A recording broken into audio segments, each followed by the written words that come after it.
நீ ஆர்ட்ஸ் தானடா படிச்ச, எப்படி ஐடில வேலை பார்க்குற? எந்த டிகிரினாலும் பரவாயில்லண்ணா. சென்னையில் இருக்க எஸ்எல்ஏ ஐடி ட்ரைனிங் இன்ஸ்டியூட் தான் நான் ட்ரைனிங் எடுத்தேன். மாதம் 30,000 சம்பாதிக்கிறேன். சூப்பர்டா. For IT training and placement, contact 88707 67784.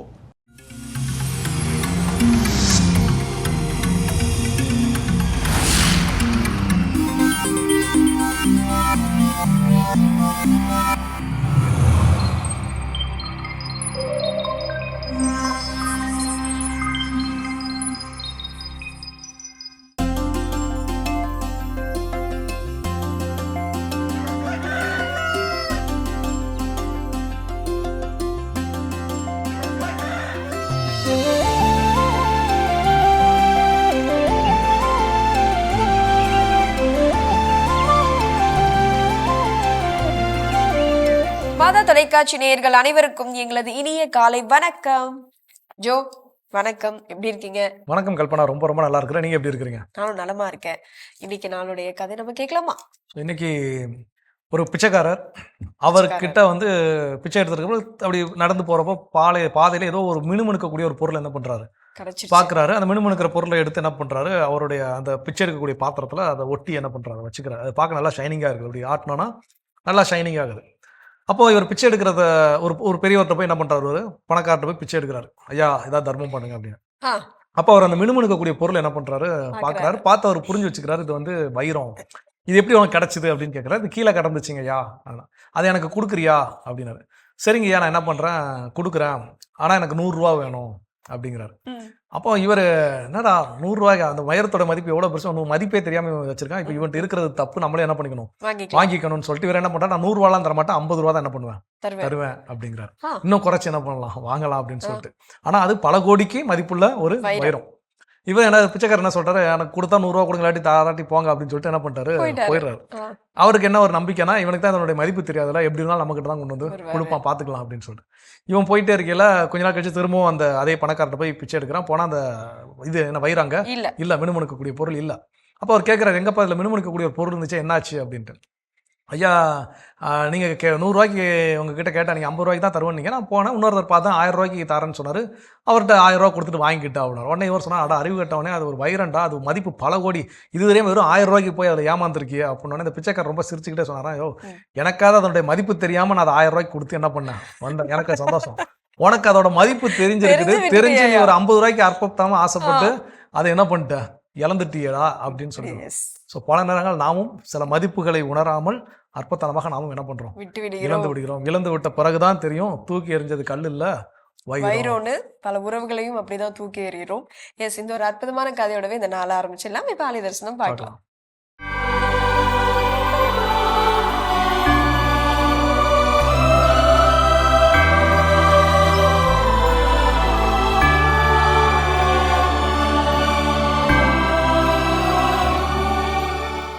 உறவு மலரும் புனித இடம் ஆலயம், உள்ளம் ஒன்று சேரும் இடம் ஆலயம். உறவு மலரும் புனித இடம் ஆலயம், உள்ளம் ஒன்று சேரும் இடம் ஆலயம். உணர்வு பெருகிட உயர்வு அடைந்திட உண்மை வழி செல்லும் வாழ்வும் ஆலயம்.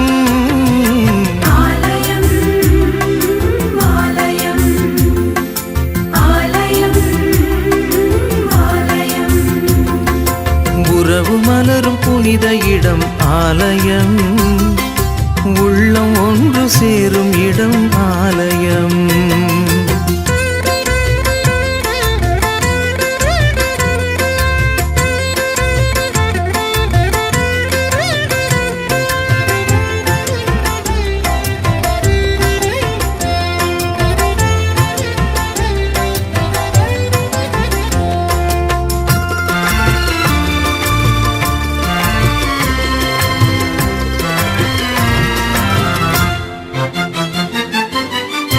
இயற்கை காத்திடும் மாந்தர் வாழிடம்,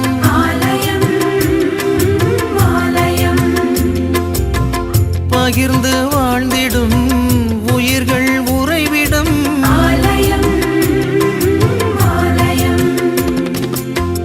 மனிதத்தை உயிரென மதித்திடும் உள்ளங்கள் மானுடர் வாழ்வுக்காய் தனை தரும் நெஞ்சங்கள், நம்பிக்கை செய்தி சொல்லும் நண்பர்கள், உண்மைக்காய் உயிரை இழக்கும் ஜீவன்கள், எல்லோரும் இறைவன் உறையும் ஆலயம், எல்லோரும் இறைவன் உறையும் ஆலயம், உறவு மலரும் புனித இடம் ஆலயம், உள்ளம் ஒன்று சேரும் இடம் ஆலயம்.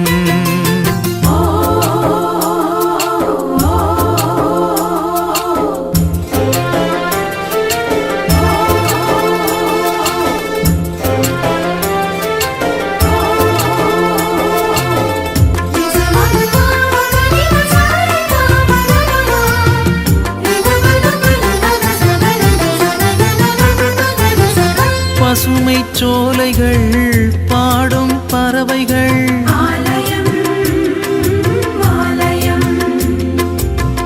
காற்றும் வானமும் கடலும் மலைகளும்,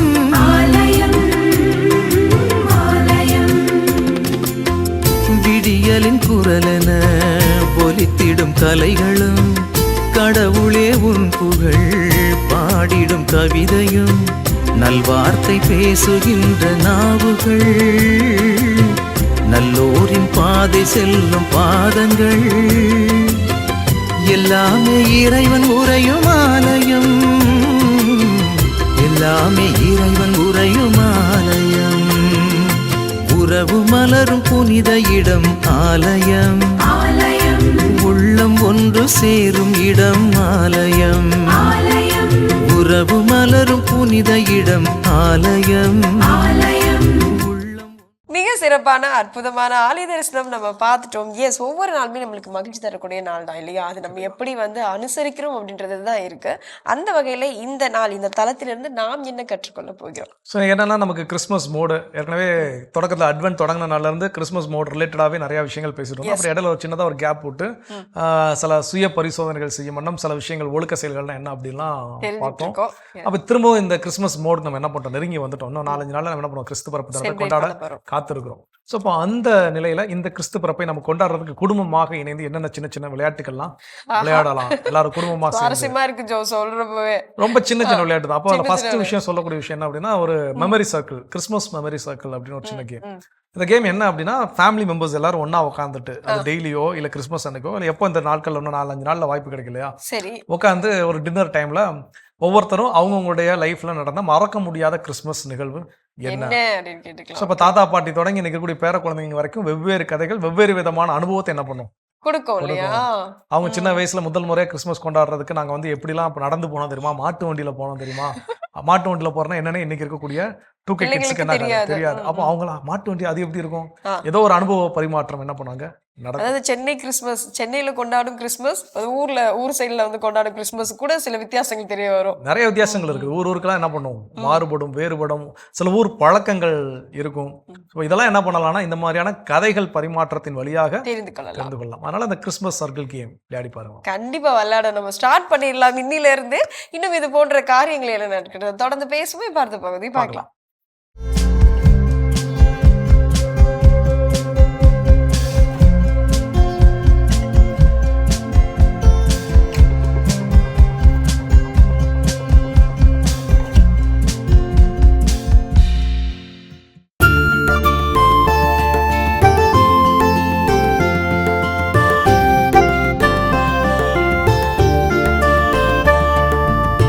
ஆண்டவர் எழுந்தருள்வார், மாட்சி மிகு மன்னர் இவரே. ஆண்டவர் எழுந்தருள்வார், மாட்சி மிகு மன்னர் இவரே. மண்ணுலகும் அதில் நிறைந்துள்ள அனைத்தும் ஆண்டவருடையவை, நிலவுலகும் அதில் வாழ்வனவும் அவருக்கே சொந்தம். ஏனெனில் அவரே கடல்கள் மீது அதற்கு அடித்தளமிட்டார், ஆறுகள் மீது அதை நிலைநாட்டினவரும் அவரே.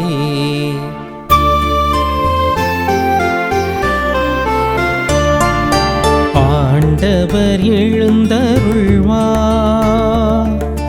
மாட்சிமிகு மன்னர் இவரே.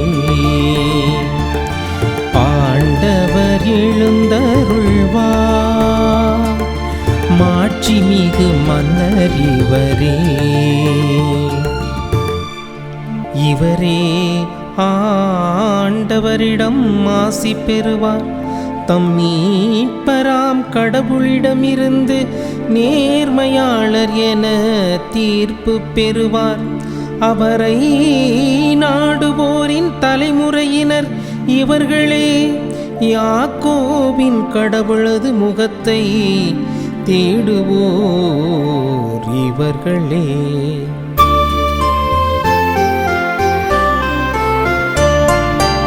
ஆண்டவர் எழுந்தருள்வார் மாட்சிமிகு மன்னர் இவரே. ஆண்டவர் எழுந்தருள்வார் மாட்சிமிகு மன்னர் இவரே. இயேசு கிறிஸ்துவில் பிரியமுள்ள சகோதர சகோதரிகளே, அன்னையினுடைய அன்பு பிள்ளைகளே, இயேசுவின் இனிய நாமத்தில் உங்கள் அனைவருக்கும் என் இனிய காலை வணக்கம். இன்றைய நாள் இனிய நாளாக ஆஸ்வதிக்கப்பட்ட நாளாக அமையட்டும். நீங்கள் எல்லாரும் நல்லா இருக்கணும், ஆசீர்வாதமாக இருக்க என்னோடு இணைந்து இந்த திருப்பாடல் ஆசிரியோடு இணைந்து ஜெபிக்க உங்களை அன்போடு வேண்டுகிறேன். இன்று நம்முடைய சிந்தனைக்கு திருப்பாடல் 24 ஒரு அற்புதமான உன்னதமான பாடல் என்றால் அது இன்றைய திருப்பாடல். பிரியமான சகோதர சகோதரிகளே, ஆதி ஆகமத்தில் முதல் அதிகாரத்தில் நாம் வாசிப்பது போலதான் இன்றைய திருப்பாடல் ஆசிரியர் அருமையாக கூறுகிறார். இதோ இந்த உலகத்தை படைத்தவர் கடவுள். அதுவும் இந்த உலகத்தை படைத்தது மட்டுமல்ல, இந்த உலகத்தில் வாழக்கூடிய ஒவ்வொரு குடிமகளையும் குடிமகனையும் உருவாக்கியவர், உருக்கொடுத்தவர், ஆசீர்வதிப்பவர் நம்முடைய தேவன் என்று இன்று திருப்பாடல் ஆசிரியர் கூறுகிறார். நாம் எப்போதுமே இந்த ஆண்டவரை நம்பி வாழ்கின்றோம். அவரே இந்த சர்வ உலகத்தையும் படைத்து வழிநடத்தி கொண்டிருக்கின்றார். ஆகையால் அவருடைய சாயலில் படைக்கப்பட்ட நாம் அனைவரும் அவரை போல இன்னும் நல்லவர்களாக இனியவர்களாக வாழ வேண்டும் என்று இன்றைய ஆசிரியர் அழைப்பு விடுக்கின்றார். பிரியமான சகோதர சூழலே, அதைத்தான் நாம் இன்றைய நாளில் நாம் பார்க்கின்றோம். ஆண்டவரது மலையில் ஏற தகுதியுள்ளவர் யார்? அவரது திருத்தலத்தில் நிற்கக்கூடியவர் யார்? மலை ஏறுபவரும் திருத்தலத்திலும் இருக்கக்கூடிய நபர்கள் யார் என்பதை தெள்ளந்தெளிவாக 4வது வசனத்தில் அருமையாக கூறுகிறார். இதோ கரைபடாத கைகளும் மாசற்ற மனம் உடையவரும் பொய் தெய்வங்களை நோக்கி தம் உள்ளத்தை உயர்த்தாதவர், வஞ்சக நெஞ்சோடு ஆணையிட்டு கூறாதவர் தான் ஆண்டவருடைய திருமுன் பேறு பெற்றவராக ஆசீர்வதிக்கப்பட்டவராக வாழ முடியும் என்று இந்த நாளுடைய ஆசிரியர் நமக்கு மீண்டும் நினைவூட்டுகிறார். பிரியமான சகோதர சோலே, இதோ இந்த பிரபஞ்சத்தையும் நம்மையும் படைத்த தெய்வம் ஒருவரே. அவரை விட்டுவிட்டு நாம் கரைபடைந்த உள்ளத்தோடும் அல்லது நம்முடைய மாசற்ற மனதோடும் வாழ்ந்தோம் என்றால் எப்படி அந்த இறையருளை நாம் பெற முடியும்? ஆகையால் 4 விதத்தில் திருப்பாடல் ஆசிரியர் நமக்கு தெள்ளந்தெளிவாக கூறுகிறார். ஒன்று, கரைபடாத கைகள். குற்றமற்ற நேர்மையோடு நீதிக்காக உண்மைக்காக அன்புக்காக உழைக்கக்கூடிய கரங்கள் எப்போதுமே ஆண்டவருடைய கரங்களாகத்தான் இருக்க முடியும். அடுத்தது அருமையாக கூடிய மாசற்ற மனமுடையவர். எந்த ஒரு குற்றமும் பாவமும் பலவீனமும் வஞ்சகமும் இல்லாத ஒரு யதார்த்தமான மனசு. எல்லாரும் நல்லா இருக்கணும் என்று நினைக்கிறோம் பார்த்தீங்களா? அந்த மனசு உடையவர்களாக நாம் இருக்கின்ற போது இன்னும் ஆண்டவருடைய அபரிதமான ஆசீர்வாதம் நமக்கு மட்டுமல்ல, நம்முடைய பிள்ளைகளுடைய பிள்ளைகளுக்கும் நிச்சயமாக கிடைக்கும் என்ற அந்த மன உறுதியும் நம்பிக்கையும் தருகின்றது இந்த வாசகம். பிரியமான சகோதர சூழே, அது மட்டுமல்ல, பொய் தெய்வங்களை நோக்கி வணங்காத கரங்கள். இன்றைய நாளில் கத்தோலிக்க கிறிஸ்தவர்கள் நிறைய சூழ்நிலையில் மற்ற சாஸ்திரங்கள் சம்பிரதாயங்களை பார்க்கின்றோம். ஆனால் வெளியில் மார்பு தட்டி சொல்லிக் கொள்கிறோம், நான் பரம்பரை கிறிஸ்தவன், நான் நற்கருணை வாங்குகிறேன் என்றெல்லாம் கூட பேசுகிறோம். இன்றைய நாளில் 4வது வசனத்தில் திருப்பாடல் ஆசிரியர் இவ்வாறாக கூறுகிறார், பொய் தெய்வங்களை நோக்கி தம் உள்ளத்தை உயர்த்தாதவர், வஞ்சக நெஞ்சத்தோடு ஆணையிட்டு கூறாதவர். என்னுடைய திருத்தலத்தில் அவர்கள் வாழ்வார்கள், அவர்கள் என்னோடு இணைந்திருப்பார்கள் என்று கூறுகிறார். பிரியமான சகோதர சொல்லே, இந்த அருமையான இனிமையான நாளில் இந்த திருப்பாடல் ஆசிரியரோடு நம்மை புதுப்பித்துக் கொள்வோம். இதோ நம் ஆண்டவருடைய பிறப்பு விழா இன்னும் ஒரு சில நாட்களில் நாம் மகிழ்ச்சியோடு கொண்டாட இருக்கின்றோம். அப்படிப்பட்ட ஆண்டவர் நம்முடைய உள்ளத்தில் இல்லத்தில் பிறக்க வேண்டும் என்றால் நாம் வெளி அடையாளங்களில் மட்டுமல்ல, நம் உள்ளத்தை சார்ந்த நம்முடைய பழக்க வழக்கங்களில், நம்முடைய விசுவாச கோட்பாட்டில் நாம் மாற்றம் கண்டிப்பாக கொண்டு வர வேண்டும் என்பதுதான். இந்த அருமையான நாளில் நாம் இப்படிப்பட்ட ஆசீர்வாதத்தை பெற ஆண்டவருக்கு உரிய பிள்ளைகளாக வாழ இணைந்து ஜெபிப்போமா? பரலோக தந்தையே இறைவா, இந்த அருமையான நாளுக்காக உமக்கு நன்றி செலுத்துகிறோம். தகப்பனே அப்பா, நீரே இந்த உலகத்தை படைத்தீர். இந்த உலகத்தில் உள்ள அனைத்து உயிர்களுக்கும் நீரே சொந்தக்காரர். சிறப்பான விதத்தில் ஒவ்வொரு மனுஷியையும் மனிதனையும் உன்னுடைய சாயலில் படைத்தீர். நாங்கள் உம்முடைய பிள்ளைகள் யாராக இருப்பினும் உமக்கு ஏற்ற பிள்ளைகளாய் என்று வாழ, எப்போதுமே நாங்கள் பேறு பெற்றவர்களாக வாழ இந்த ஒரு சில 4 காரியங்களை நீ சொல்லியிருக்கிறீர். தொடர்ந்து உம்முடைய பிள்ளைகளாய் என்று வாழ நீர் படைத்தவர் எங்களை கண்டிப்பாக பராமரிப்பீர், எங்களை ஆசீர்வதிப்பீர் என்ற உயர்ந்த எண்ணத்தோடு இதோ உம்முடைய வருகை எங்களுடைய குடும்பத்திற்கும் எங்களுடைய இல்லத்திற்கும் விடுதலையும் மீட்பும் தரக்கூடிய, மகிழ்ச்சியும் சந்தோஷத்தையும் தரக்கூடிய பிறப்பாக என்றும் அமைய கிருபை தரும்படி எங்கள் ஆண்டவராகிய இயேசு கிறிஸ்துவின் நாமத்தில் ஜெபிக்கிறோம் நல்ல பிதாவே, ஆமென். அருமையான தினம் ஒரு திருப்பாடல் பகுதி பார்த்துட்டோம். அதோட இன்னைக்கு கிறிஸ்து பிறப்பு விழாவை குடும்பமாக கொண்டாடுவதற்கு குடும்பமாக இணைந்து சின்ன சின்ன கேம்ஸ் விளையாடலாம். அது என்னென்னு பேசிட்டு இருக்கோம். அடுத்த கேம் என்ன? அதாவது நம்மளுடைய கிறிஸ்துமஸ் கொண்டாட்டத்துல நட்சத்திர கதாநாயகன் அப்படின்னு யாருன்னு பார்த்தா நம்மளுடைய ஆண்டவராகிய இயேசு கிறிஸ்து, குழந்தை இயேசு அப்படின்னு சொல்லுவாங்க இல்லையா? அந்த மாதிரி நம்மளுடைய ஒவ்வொரு குடும்பத்திலயுமே வந்து ஸ்டார்னு ஒருத்தர் இருப்பாரு. ஸோ அந்த மாதிரி கெஸ் த ஸ்டார் அப்படின்றப்போ அந்த ஸ்டாரை வந்து மென்ஷன் பண்ணணும். அது எப்படின்னா அவங்களுடைய உடல் அமைப்பாகட்டும், இன்னொரு அவங்களுடைய ஆக்டிவிட்டி ஆகட்டும், ஏதாவது அவங்கள பத்தி சொல்லிட்டு இவங்க யாருன்னு கண்டுபிடிங்க அப்படின்னு சொன்னா அது உடனே கண்டுபிடிக்கிறப்போ நம்மளுக்கு அது ஒரு சுவாரஸ்யமா இருக்கும். அந்த மாதிரி கேம்லாம் பிளே பண்றப்போ கண்டிப்பா நமக்கு யூஸ்வலா பைபிள் குவிஸ் நம்ம விளையாடுவோம். அதாவது என்னன்னா, இவர் வந்து இயேசு 3 முறை மறுதளித்தார் அப்படின்னு சொன்னா உடனே பேதுரு இவன் 30 காசுக்காக இயேசுவை காட்டி கொடுத்தவன் அப்படின்னா யூதாஸ் அப்படின்னு சொல்லுவோம். அப்போ இந்த மாதிரி அந்த நபருக்குடைய ஏதாவது ஒரு சிறப்பு பண்புகள், அப்போ அதுபோல் நம்ம ஃபேமிலியில் இருக்கக்கூடிய பெரியப்பா, அத்தை, மாமா, தாத்தா, பாட்டி, அவங்க எளிதில் பயன்படுத்தக்கூடிய ஒரு சில வார்த்தைகள், இந்த வார்த்தைகள் சொன்னால் அவங்க இந்த வார்த்தை அடிக்கடி பயன்படுத்துவாங்கன்னு சொன்னால் உடனே உட்காந்து எல்லா கிட்ஸும் இது தாத்தா, இது பாட்டி, இது அத்தை, இது இந்த மாமா அப்படின்னு அவங்க பேர் என்ன பண்ணுவாங்க. ஸோ அப்போ நம்ம ஃபேமிலி மெம்பர்ஸ் அதான் guess the family star games. அதை ஒருத்தர் என்ன பண்ணலாம், இனிஷியேட்டிவ் எடுத்து நடத்தி இந்த மாதிரியான டிப்ஸ் கொடுத்து அந்த ஃபேமிலி மெம்பர் யாரு அப்படிங்கிறத கண்டுபிடிக்க பண்ணலாம். சின்ன சின்ன விளையாட்டுகள் விளையாடலாம். இன்னும் என்னென்ன விளையாட்டுலாம் விளையாடலாம்னு சொல்லி தொடர்ந்து பேசலாம்.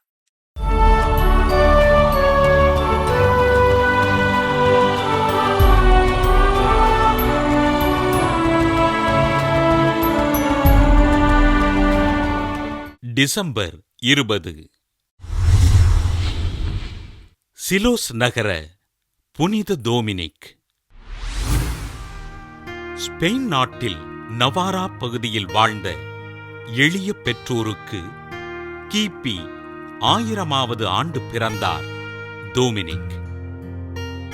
சிறுவயதில் ஆடு மேய்க்கும் பணியினைச் செய்த இவர் ஆண்டவரின் குரலை கேட்டு ஆண்டவரோடு இரண்டரக் கலந்தார். தன் வாழ்வினை இறைவனுக்கு அர்ப்பணிக்க விரும்பிய இவர் ஆசீர்வாதப்பர் துறவற சபையில் சேர்ந்து துறவியானார். ஆசீர்வாதப்பர் துறவற சபையின் பயிற்றுனராகவும் தலைமை துறவியாகவும் தன் பணிகளை திறம்படச் செய்த இவர் தன் சபை துறவிகளை அன்போடு அரவணைத்து வழிநடத்தினார். நவாரா அரசன் 3ஆம் கார்சியா சான் சிஷி ஆசீர்வாதப்பர் துறவு மடத்தின் நிலத்தினை அபகரிக்க இதனை கடுமையாக எதிர்த்த டோமினிக் அரசனால் நவாரா பகுதியிலிருந்து வெளியேற்றப்பட்டார். நவாரா பகுதியிலிருந்து வெளியேற்றப்பட்ட டோமினிக்கிற்கு காஸ்டில் நாட்டு அரசன் பெர்டினான் பாதுகாப்பளித்து சிலோஸ் நகரிலிருந்த புனித செபஸ்தியார் துறவு மடத்தினை அழிக்க டோமினிக் அந்நாட்டு மக்களுக்கு ஆண்டவரின் பணிகளைச் செய்தார். மடத்தின் தலைமை துறவியாக நியமிக்கப்பட்ட டோமினிக் எளிய மக்கள் கல்வி கற்று வாழ்வில் முன்னேற உதவிகள் செய்தார். அடிமைகளாக இழுத்துச் செல்லப்பட்ட மூர் இனத்தவர்களை விலை கொடுத்து வாங்கி அவர்களுக்கு சுதந்திரமான வாழ்வினை அமைத்துக் கொடுத்த டோமினிக் கிபி 1073ஆம் ஆண்டு டிசம்பர் 20ஆம் நாள் விண்ணகம் சென்றார். புனித டோமினிக்கின் கல்லறையில் வேண்டுதல் செய்பவர்களுக்கு எண்ணற்ற புதுமைகள் நிகழ திரு அவை இவரை புனிதராக உயர்த்தி கைதிகளின் பாதுகாவலராக அறிவித்தது. சிலோஸ் நகர் புனித டோமினிக் திருவிழாவினை கொண்டாடுகின்ற நாம் சிறையிலுள்ள கைதிகளுக்காகவும் அவர்களின் குடும்பங்களுக்காகவும் ஆண்டவரிடம் ஜெபிப்போம். சிறப்பான இன்றைய புனிதர் பகுதி நம்ம பார்த்துட்டோம். ஜோ, எஸ், கிறிஸ்மஸ் கொண்டாட்டம் அப்படின்னாலே அது எல்லோருக்கும் உரிய ஒரு கொண்டாட்டம் அப்படின்னு தான் நம்ம வந்து சொல்லணும். அந்த வகையில் குடும்பத்தோட நம்ம சின்ன சின்ன விளையாட்டுகள் மூலமாகவும் அந்த கொண்டாட்டத்தை வந்து நம்ம வந்து அனுபவிக்கலாம் அப்படின்னு தான் இன்றைய நாள் பேசிட்டு இருக்கோம் இல்லையா? அடுத்தது நம்ம என்ன விளையாடலாம், என்ன பிளே பண்ணலாம்? அடுத்தது என்ன அப்படின்னா, நிறைய அலுவலகங்கள்ல நிறைய இடங்கள்ல வந்து கிறிஸ்மஸ் டைம்ல வந்து கிறிஸ்மா கிறிஸ்டைல் அப்படிங்கிற கேம் நம்மளுடைய அலுவலகத்தில் கூட என்ன பண்ணுவோம்னா நம்ம விளையாடுவோம் வருஷம். ஆமா. அப்போ ஒவ்வொருத்தருக்கும் ஒரு கிறிஸ் சைல்டு ஒருத்தவங்க கொடுக்கப்பட்டிருப்பார்கள். அந்த கிறிஸ் சைல்டு, என்னுடைய கிறிஸ் சைல்டுக்கு நான் தான் கிறிஸ்மான்னு என்ன ஆகாது தெரியாது. அப்போ அவருக்கு சின்ன சின்ன நேரங்கள்ல எனக்கு ஒரு 2 ஆண்டுகளுக்கு முன்னதாக நம்முடைய சிஜி ஆர்டிஸ்ட் ஜெனிஃபர் ஆண்டனி தான் எனக்கு என்ன பண்ணா கிறிஸ்டைல்டா வந்திருந்தாரு. அந்த கிறிஸ்மா கிறிஸ்டைல்டுக்கு பரிசு பரிமாற்ற நிகழ்வு நடந்து என் பக்கத்துல தான் அவர் உட்காந்துருக்காரு. அன்ன வரைக்கும் அவருக்கு வந்து தெரியாது நான் தான் அவருடைய கிறிஸ்மாம் அப்படின்னு சொல்லி. ஆனா அவருக்கு பக்கத்துல உட்காந்து அவருக்கு டெய்லி சீக்கிரட்டா கிஃப்ட் வைக்கிறது, சீக்கிரட்டா டாஸ்க் வைக்கிறது, ஸோ இந்த மாதிரியான விஷயங்கள்லாம் தெரிஞ்சு அந்த பரிசு பரிமாற்ற நிகழ்ச்சி அவனே இவ்வளவு நேரம் பக்கத்துல உட்காந்து நீதானே எனக்கு தெரியாதுனே அப்படின்னு சொல்லுவோம். ஸோ இப்போ இதெல்லாம் என்னன்னா, அந்த கிஃப்ட், அந்த பரிமாற்றம் அப்படிங்கிறது ஏதோ ஒரு பரிசு பொருள் கொடுக்கக்கூடிய சாதாரண மகிழ்ச்சி அப்படிங்கிறது கிடையாது. ஸோ அப்போ அந்த பாஸ் த கிஃப்ட், என்னுடைய குடும்ப உறுப்பினருக்கு எங்க தாத்தாவுக்கு இதை நான் கிஃப்டா கொடுக்குறேன், எங்க பாட்டிக்கு நான் இதை கிஃப்டா கொடுக்குறேன், ஒவ்வொருத்தருக்கு இடையில கிஃப்டா கொடுக்கறது. எங்களுடைய பங்கு ஆலயத்துல திருக்குடும்ப திருவிழா அன்னைக்கு இந்த பரிசு பரிமாற்ற நிகழ்வு நடக்கும். எல்லாருமே ஃபேமிலியா வருவாங்க, கிஃப்டோட வரணும். அன்னைக்கு மாஸ் முடிஞ்ச உடனே கிஃப்ட் ஷேரிங் இருக்கும். ஸோ வரும்போதே என்ன பண்ணுவாங்கன்னா, அங்க முன்னாடி வந்து ஒரு டேபிள் போட்டு பேர் எழுதி வைப்பாங்க. ஸோ அப்போ அந்த குடும்பத்தினர் பேர், சுரேஷ், ராணி குடும்பத்தினர், பங்களா தெரு அன்பிய பேர் எழுதி அந்த சீட்டை குளிக்க போட்டுருவாங்க. இப்போ அடுத்த குடும்பத்தினர் அவங்க அந்தோணி சாமி, அவங்களோட அன்பியம் எழுதி போட்டுருவாங்க. இதெல்லாம் திருப்பலி முடிந்த பிறகு மொத்தமா என்ன பண்ணுவாங்கன்னா 2 லாட் எடுப்பாங்க. 2 ஃபேமிலி நேம் என்ன நேம் வருதோ அவங்க வந்து இவங்களோட கிஃப்ட் அவங்களுக்கும், அவங்களோட கிஃப்ட் இவங்களுக்கு கொடுத்து ஒருத்தவங்க பிளெஸிங்ஸ் வாங்கிட்டு அதே ஸ்டேஜ்ல இறங்கி போயிருவாங்க. சப்போஸ் இது 3ஆ வந்து முடிஞ்சிருச்சு அப்படின்னா ஒன்றும் பிரச்சனை இல்லை. 3 பேரையும் ஸ்டேஜுக்கு வர சொல்லுவாங்க. 3 பேர் ஒருத்தருக்குள்ள ஒருத்தர் அவங்க கிஃப்ட் என்ன பண்ணுவாங்க, பரிமாறிக்குவாங்க. ஸோ இந்த கிஃப்ட் பாசிங் ஒரு அற்புதமான ஒரு கேம், ஃபேமிலிக்குள்ள விளையாடும். கண்டிப்பா பிளே பண்ணலாம். இன்னும் தொடர்ந்து பேசலாம். இப்ப அடுத்த பகுதி பார்க்கலாம்.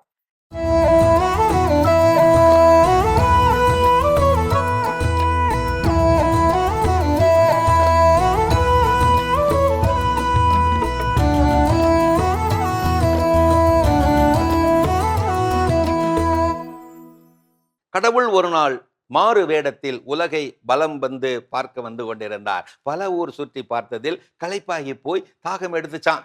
தாகம் பொறுக்க மாட்டாம வழியில இருந்த ஒரு பால்கார வீட்டுல போய் தண்ணி கேட்டாராம். அதுக்கு அந்த பால்காரர் வெட்டுக்குன்னு இப்படி சொல்லிவிட்டாராம், போ எனக்கு பால்ல கலக்கவே தண்ணி பத்தல, இதுல நீ வேற, போ போய் வேற வீட்டை பாரு, கிளம்பு. பரிதாபமா விரட்டி விட்டாரு அந்த பால்காரரு. கடவுளும் கிளம்பி போய்கிட்டு இருக்கையில ரோட்டுக்கு அந்தாண்ட கலரா பிளாஸ்டிக் குடங்களை தொங்க விட்டு அதுக்குள்ள பல்புகளை எரிய விட்டு, சொர்க்கத்தின் திறப்பு விழா புது சோலைக்கு வசந்த விழா அப்படின்னு ஒரே பாட்டு சத்தம், ஸ்பீக்கர் சத்தம். என்ன விசேஷம்னு கடவுள் கேட்டாரு. ஓ அதுவா, அது ஒரு சோமபான கடை, அங்க தண்ணி கிடைக்குமா, தாகமா இருக்கு, ஓ தரமான தண்ணியே கிடைக்குமே, போங்க அனுபவிங்க. போனாரு கடவுள். அவனுங்க நல்லா வரவேத்து மூச்சு முற்ற அளவுக்கு ஊத்தி விட்டு குடிங்கன்னு குடிக்க சொல்லி குசிப்படுத்தி விட்டானுங்க. போதாததுக்கு சைடு டிஷ் ஊறுகாய் வேற கொடுத்தானுங்க. மனம் மகிழ்ந்து மகிழ்ந்து உள்ள மகிழ்ந்து போன கடவுள் தண்ணி தராத பால்காரனுக்கு சாபத்தை கொடுத்து விட்டு தண்ணியில மூழ்கடிச்ச சோமபான கடைக்கு வரம் கொடுத்தாராம். இப்படி இந்த ஈனலோகத்திலே தண்ணி கேட்டா தண்ணி தராத பால்காரனை தேடி யாரும் வீட்டுக்கு வர மாட்டாங்க. இனி வீடா அவர்தான் போய் பால் ஊத்தணும். எனக்கு வயிறு முட்டை குடிக்க கொடுத்து தாகந்தீத்த சோமபான கடைகள் எல்லாமே எந்த மூல முடுக்கல இருந்தாலும் தாறுமாறா கும்பலா மக்களே போய் குடிப்பாங்க. இது என்னோட சாபம். அதனால தான் வீடா போய் பால்காரர் பால் ஊத்துறாராம். டாஸ்மாக் கடையில அவ்வளவு கூட்டமா. எப்படி நம்ம ஊர் கதை, என்னமா கதை கட்டுறானுங்க பாருங்கப்பா. காரண காரியங்கள் மனிதருக்கு உண்டோ இல்லையோ, கதைகளுக்கும் பழக்க வழக்கங்களுக்கும் காரண காரியங்கள் உண்டு. பொட்டு வைக்கும் பெண்களை அவ்வளவு எளிதில் மெஸ்மரிசம் செய்ய முடியாதாம். அதனால்தான் பெண்கள் பொட்டு வைத்துக் கொள்கிறார்களாம். நெத்தி சுட்டி அணியும் போது தலைவலி சைனஸ் பிரச்சனை எல்லாம் சரியாகுதான். அதனால தான் பெண்கள் நெத்தி சுட்டி வச்சுக்கிறாங்களாம். செயினும் நெக்லஸும் கழுத்தில் அணியும் போதுதான் உடலுக்கும் தலைக்கும் இடையே ரத்த ஓட்டம் சீராகுதான். அதனால தான் பெண்கள் நெக்லஸ் செயின் அணிகிறாங்க. ஒட்டியானம் அணியும் போது இடுப்பு பகுதியின் சக்தி ஓட்டம் சீராக தூண்டப்பட்டு வயிற்று பகுதிகள் வலுவடையும். அதனால்தான் பெண்கள் ஒட்டியானம் அணிந்து கொள்கிறார்கள். இந்த கொலுசுக இருக்கே, கொலுசுக கல்லீரல், மண்ணீரல், பித்தப்பை, சிறுநீரகம், சிறுநீர்ப்பை, வயிறு போன்ற உறுப்புகளின் செயல்திறனை கூட்டிவிடும். கர்ப்பப்பை பிரச்சனை வரவே வராது. அதனாலதான் கொலுசுகளை போட்டுக்கிறாங்களாம். மூக்குத்தியானது மூக்கில் இருக்கும் சிறு புள்ளிகளை தூண்டிவிட்டு பெருங்குடல், சிறுங்குடல் நோய்கள், வயிற்று சிக்கல்களை போக்கி உஷ்ணவாயுவை வெளியேற்றுதான். அதனால தான் மூக்குத்தி அணிகிறாங்க. கடைசியா இந்த மோதிரம் பாலுறுப்புகளை தூண்டி புள்ளிகள் மோதிர விரலில் இருப்பதால் அதை தூண்டி பிள்ளை பேறு பெற வைக்கும். அதனால் தான் ஆம்பளைங்க பொம்பளைங்க எல்லாரும் மோதிரம் போடுறாங்களாம். ஆகா, என்ன உன்னதமான உடல் நலமூட்டும் தமிழ் பாரம்பரிய காரண காரியங்கள். அருமையான கதைகள் 1000 பகுதி பார்த்துட்டோம். இன்னைக்கான கதையும் சிந்தனையும் கேட்டாச்சு. அதோட நாம் இன்னைக்கு பேசிட்டு இருக்கிறோம் கிறிஸ்து பிறப்பு தினத்தை கொண்டாடும் வண்ணம் நம்முடைய குடும்பமாக இணைந்து விளையாடக்கூடிய சின்ன சின்ன விளையாட்டுக்கான ஆலோசனைகள். அதில் அடுத்ததான் என்ன விளையாட்டு சொல்றாங்க? இது எங்களுடைய அன்பியம் கூட்டம் அப்படிலாம் சொல்லிட்டு இருக்கோம் இல்லையா, அந்த மாதிரில இப்போ இந்த மாதிரி கேம்லாம் கூட ப்ளே பண்ணலாம் அப்படின்னு சொல்லிட்டு ப்ளே பண்ணுவாங்க. ஸோ அந்த வகையில் இப்போ கிறிஸ்மஸ் ரிலேட்டடாக அதில் அந்த மாதிரி நம்ம வந்து ஒரு லாட்டில் எழுதி போட்டு பவுல்லேருந்து அந்த மாதிரி என்ன லாட் அவங்களுக்கு வருதோ அது வந்து நடிச்சு காட்டணும். நடிச்சு காமிச்சு அதில் என்ன இருக்குது அப்படின்றத ஆப்போசிட்ல இருக்கவங்க கண்டுபிடிக்கணும். ஸோ இந்த மாதிரி கேம்லாம் ப்ளே பண்ணப்போ இன்னும் ஃபன்னா இருக்கும். கண்டிப்பா விவிலியத்துல கிறிஸ்துமஸோடு கிறிஸ்து பிறப்போடு தொடர்புடைய நிகழ்வுகள், தீவன தொட்டி. ஓகே, அந்த தீவன தொட்டி எப்படி இருக்கும், அதை நடிச்சு என்ன பண்ணலாம், காட்டலாம். நம்மளுடைய மாத தொலைக்காட்சியில் அதெல்லாம் பண்ணியிருக்கோம்னு நினைக்கிறேன். நிச்சயம் நம்ம நிறைய நிகழ்வுகளில் அந்த மாதிரியான கேம்ஸ், டம்ஷேர்ட் கேம்ஸ்லாம் நடத்தியிருக்கிறோம். எங்களுடைய ஆலயத்தில் நான் வந்து 2008 2009 ஒரு மிகப்பெரிய எப்பவுமே ஒரு quiz competitions, grand quiz competitions ஒன்று நடத்துவாங்க. எல்லா அன்பியங்களும் மண்டலங்கள் வாயிலாக கிட்டத்தட்ட 9 மண்டலங்கள் இருந்துச்சு. அந்த 9 மண்டலங்களும் அந்த அன்பியத்தெல்லாம் சேர்ந்து அந்த குயிஸ் காம்படிஷன் நடத்துவாங்க. அப்போ வந்து டம்ஷேர்ட் ரவுண்ட் அதில் ஒன்று இருந்துச்சு. அப்போ எனக்கு வந்த லாட் என்ன அப்படின்னா, எங்கள் டீம் நாங்கள் எப்பவுமே என்னன்னா பக்காவாக ப்ராக்டிஸ் பண்ணி கிட்டத்தட்ட 3 ஆண்டுகள் தொடர்ச்சியாக நாங்கள் என்ன பண்ணோம், ஃபர்ஸ்ட் டைட்டில் வின் பண்ணோம். அப்போ டம்ஷேரில் ஏழை லாசர் இதுதான் எங்களுக்கான லாட். அப்போ நாங்கள் என்ன பண்ணோம் அப்படின்னா, சிலுவையில் அரைஞ்ச மாதிரி கையை விரிச்சா ஏசு, அப்படி தோல் மேலே கை போடுற மாதிரி நடிச்சா ஏசுவோட ஃப்ரெண்டு லாசரு, அது கீழே கையை காட்டினா ஏழை லாசரு, ஃப்ரெண்டு கையை போடுறதா நிறுத்திக்கிட்டா லாசர், ஃப்ரெண்டு லாசர், இவ்வளோ தான். ஸோ இப்படி ஒவ்வொரு கேரக்டருக்கும் நிறைய விஷயங்கள் நடிச்சு வச்சுட்டோம். எங்களுக்கு என்ன லாட் வரும்னு தெரியாது இல்லையா, அதனால எல்லா பேரையுமே இதெல்லாம் கேட்கலாம்னு சொல்லி நாங்களே ஒரு லிஸ்ட் ரெடி பண்ணி எல்லாத்துக்குமே ஒரே சைகையை வச்சு ஒரு 3-4 பேரை கண்டுபிடிக்கிற மாதிரி வச்சாச்சு. அப்போ நாங்கள் போனோம். எனக்கு பார்த்தா ஏழை லாசர் வந்துச்சு. பார்த்தோன்னே பயங்கர சந்தோஷம், ஏன்னா ப்ராக்டிஸ் பண்ண ஒன்று. ஸோ சிலுவையை கையை காட்டினேன், தோல்ல போட்டேன், கீழே காட்டினேன். எங்க டீம் 7 லாஸ் பண்ணிட்டாங்க ஒரு 3 செகண்ட்ல. எங்க பங்கு தந்தைக்கு பயங்கர கன்ஃபியூஷன். புரிஞ்சிருக்காது. அவர் முடிஞ்சதுக்கு அப்புறம் மேடையில் ஏறி பரிசு வாங்குற, ஜோஸ் நீ வந்த கையை காட்டின இப்படின்னா அவங்க சொல்லிட்டாங்க, எப்படிப்பா அது பிராக்டிஸ் பண்ணி வச்சிருந்த ஃபாதர் தான். எதுக்கெல்லாம் பயிற்சி செய்யணும். இதுல இன்னொரு ஃப்ரெண்டு, ஒரு தம்பி பிரின்ஸ்ன்னு சொல்லி ஒருத்தர், அவர் வந்து கஷ்டப்பட்டு நடிச்சு காட்டினாரு, யாராலையும் கண்டுபிடிக்க முடியல. அப்ப அந்த தொகுத்து வழங்கின ஃபாதர் பாபு அப்படின்னு சொல்லி திருச்சி டைசஸ், அவர் சொன்னார், பாவம் யாருக்கும் வரக்கூடாத ஒண்ணு இந்த பையனுக்கு வந்திருக்குது, அதனால பாவம் இந்த பையன் நடிச்சு காட்டி அவங்களால புரிய முடியல, என்னன்னா விபச்சாரத்தில் பிடிப்பட்ட. இதெல்லாம் வந்து சொல்லி சிரிக்க மலரும் நினைவுகளா இருக்கு இல்லையா? இது போல நம்மளுடைய ஃபேமிலி மெம்பர்ஸ் கூட இந்த மாதிரி கேம்ஸ் விளையாடி பார்த்தா பயங்கர சந்தோஷமா இருக்கும். கிறிஸ்மஸே மகிழ்ச்சியா கொண்டாடலாம். விளையாடி பார்ப்போம். இன்னும் வேற என்ன விஷயம் இருக்குங்கிறது தொடர்ந்து பேசுவோம்.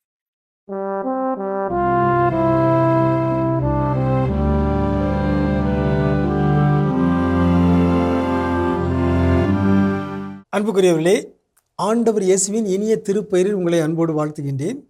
இயேசுவின் ஆளுமை என்னும் தொடரில் இன்று கட்டாயப்படுத்திய இயேசு என்னும் ஒரு வித்தியாசமான செய்தியை உங்களோடு பகிர்ந்து கொள்ள விரும்புகின்றேன்.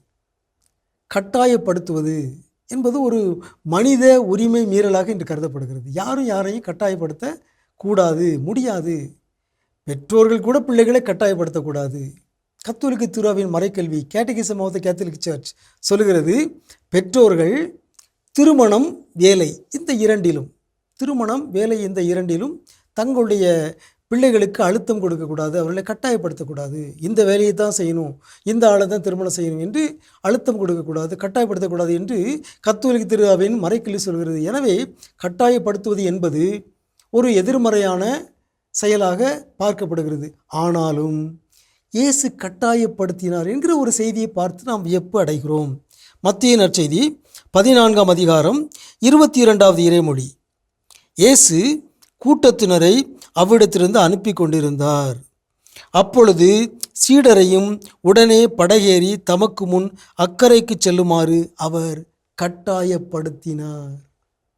இயேசுடைய ஆளுமையில் ஒரு பங்காக இந்த செயலும் இருக்கிறது. அவர் தன்னுடைய சீடர்களை கட்டாயப்படுத்தினார். அக்கறைக்கு போங்க என்று கட்டாயப்படுத்துகிறார்.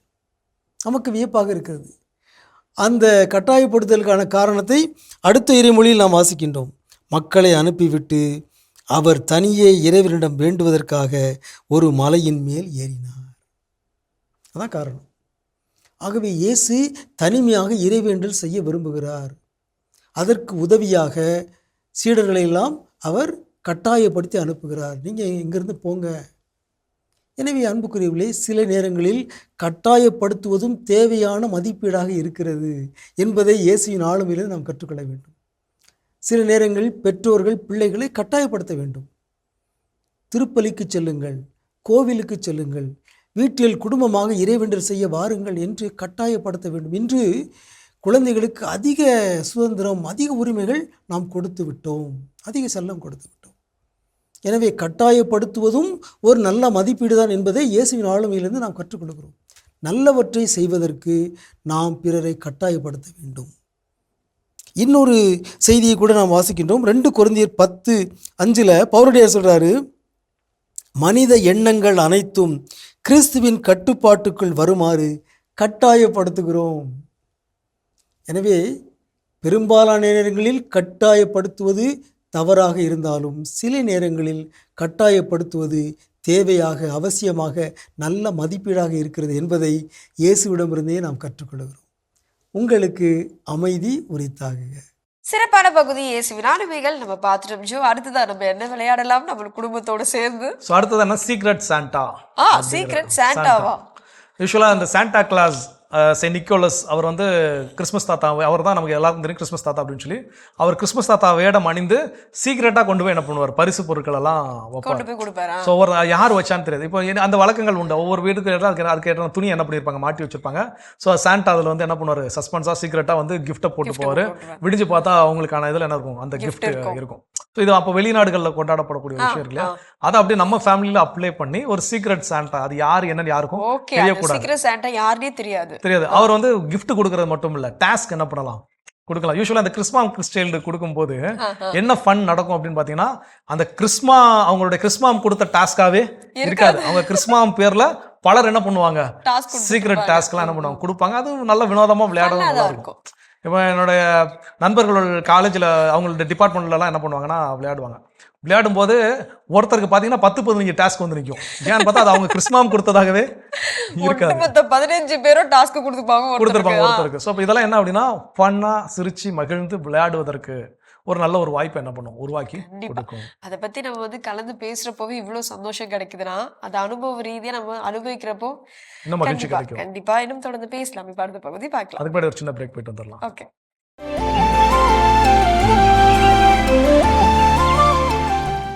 நிகழ்ச்சிகள் உங்களை மீண்டும் அன்புடன் வரவேற்கின்றோம். நீங்கள் பார்த்து கொண்டிருப்பது மாதா தொலைக்காட்சியின் கடவுள் வணக்கம்.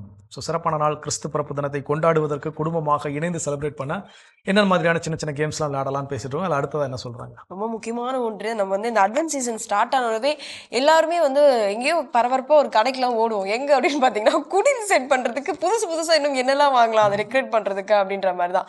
அது ஒரு ஆளாக ஒரு தனிநபராக வந்து நம்ம சிந்திக்காமல் யோசிக்காமல் ஒரு ஒட்டுமொத்த குடும்பத்தையும் சேர்த்து வச்சுட்டு நீ இதை வாங்கப்பா நான் அதை வாங்கப்பா நம்ம எல்லாருமே சேர்ந்து இதை செய்வோம் அப்படின்றப்ப அந்த குடில் இருக்குது பார்த்தீங்களா, அந்த அவுட்புட் அவ்வளோ அழகாக வந்து நிற்கும். நிச்சயமா இந்த குடில் டெக்கரேஷன்ஸ் ரொம்ப ரொம்ப ரொம்ப முக்கியமான ஒன்று. அதாவது இதை நான் ஆடம்பரமாக அப்படி இப்படின்லாம் இல்லாம குடும்பமாக இணைந்து எல்லாருடைய பங்களிப்பும் அங்க என்ன இருக்கு அப்படின்னு சொல்லி எங்க வீட்டுல என்ன எங்க அப்பா அந்த குடில் டெக்கரேட் பண்ணல. மற்ற நாட்கள் அவர் சர்ச்சுக்கு வராரோ இல்லையா அதெல்லாம் ரொம்ப ரேரா தான் நடக்கும். ஆனால் இந்த குடில் கிறிஸ்மஸ் சீசன் தொடங்கிடுச்சுன்னா வீட்டில் கிரிப் ரெடி பண்ணுறதுக்கு அவர் ரெடி பண்ணி அதுக்குன்னு ஒரு சில அந்த கம்பிகள்லாம் செட் பண்ணி பற்ற வச்சு அவரே அந்த குடிலுக்கு ஏற்ற மாதிரி வாங்கி அதில் மலைகள் எனக்கு முத வந்து இந்த சாதாரண இன்னைக்கு அந்த மலை பேப்பர்னு சொல்லி என்ன பண்ணுறாங்க விற்கிறாங்க. ஸோ எங்களுக்கு வந்து தீப்பெட்டி கம்பெனி இருந்தனால அந்த பண்டல் வரக்கூடிய பேப்பரை என்ன பண்ணுவார்னா அதை மடித்து அதை அழகாக பின் பண்ணி அதை மலை பாறை மாதிரி அங்கங்கே செட் பண்ணிட்டு இந்த சாயம் வாங்கிட்டு வராங்க கலர் கலராக. அந்த சாயத்தை என்ன பண்ணுவாங்கன்னா தெளிப்பாங்க. ஸோ அப்போ இது போய் வெளியே காசு கொடுத்து தான் வாங்கணும் இல்லை, நம்மகிட்ட இருக்கக்கூடிய பொருட்களை வச்சே கூட என்ன பண்ணலாம் கிரியேட் பண்ணலாம். அப்போ இதெல்லாம் எப்போ வெளியே வரும் அப்படின்னு பார்த்தீங்கன்னா நம்ம குடும்பமாக இணைந்து பண்ணுகின்ற பொழுது தான் ஒவ்வொருத்தருடைய ஐடியாஸ் வரும். அந்த ஒவ்வொருத்தருடைய ஐடியாஸும் செலவை என்ன பண்ணும் குறைக்கும், ஒவ்வொருத்தருடைய கிரியேட்டிவிட்டியை என்ன பண்ணும் அதிகப்படுத்தும். ஸோ இப்படி குடும்பமாக இணைந்து உருவாக்கக்கூடிய அந்த குடில் கிறிஸ்மஸ் மரம் அலங்கரிக்கிறது. இப்போதான் கிறிஸ்மஸ் மரம் எல்லாம் பிளாஸ்டிக்ல என்ன பண்றோம் வாங்கி வச்சு வருஷம் வருஷம் அதை கழட்டி மாட்டி எல்லாம் வேலை பார்த்துட்டு இருக்கோம். அப்போ எங்க ஊர் பக்கம் என்ன பண்ணுவோம் அப்படின்னு பார்த்தீங்கன்னா சவுக்கு மரம், அந்த சவுக்கு தோப்பு எங்க இருக்குதோ அங்கே போய் கேட்டு சில நேரம் திருட்டுத்தனமாலாம் என்ன பண்ணிருக்கிறோம் மரம் ஏறி வெட்டிட்டுலாம் வந்துருக்கிறோம். ஸோ அப்போ அந்த சவுக்கு மரத்தை எடுத்துக்கொண்டு வந்து என்ன பண்ணுவாங்க அதை கிறிஸ்மஸ் ட்ரீ மாதிரி அதில் ஸ்டார் கட்டி அதில் உச்சி வரைக்கும் அந்த பல்ப்ஸ் பால்ஸ் எல்லாமே தொங்க விட்டு சீரியல் தொங்க விட்டு அலங்கரிக்கிறது. ஸோ இப்போ இது எல்லாமே என்ன அப்படின்னா குடும்பமாக இணைந்து செய்யக்கூடிய ஒரு டீம் ஒர்க். அந்த டீம் ஒர்க் எதில் வெளிப்படும் பார்த்தீங்கன்னா அந்த குடில் செய்யறது கிறிஸ்மஸ் மரம் அலங்கரிக்கிறதுல இருக்குது. அதை குடும்பமாக இணைந்து செய்ய கற்றுக்கொள்வோம். எஸ் கண்டிப்பா நம்ம இன்னும் தொடர்ந்து இதை பத்தி பேசுவோம். இப்ப அடுத்த பகுதி பார்க்கலாம்.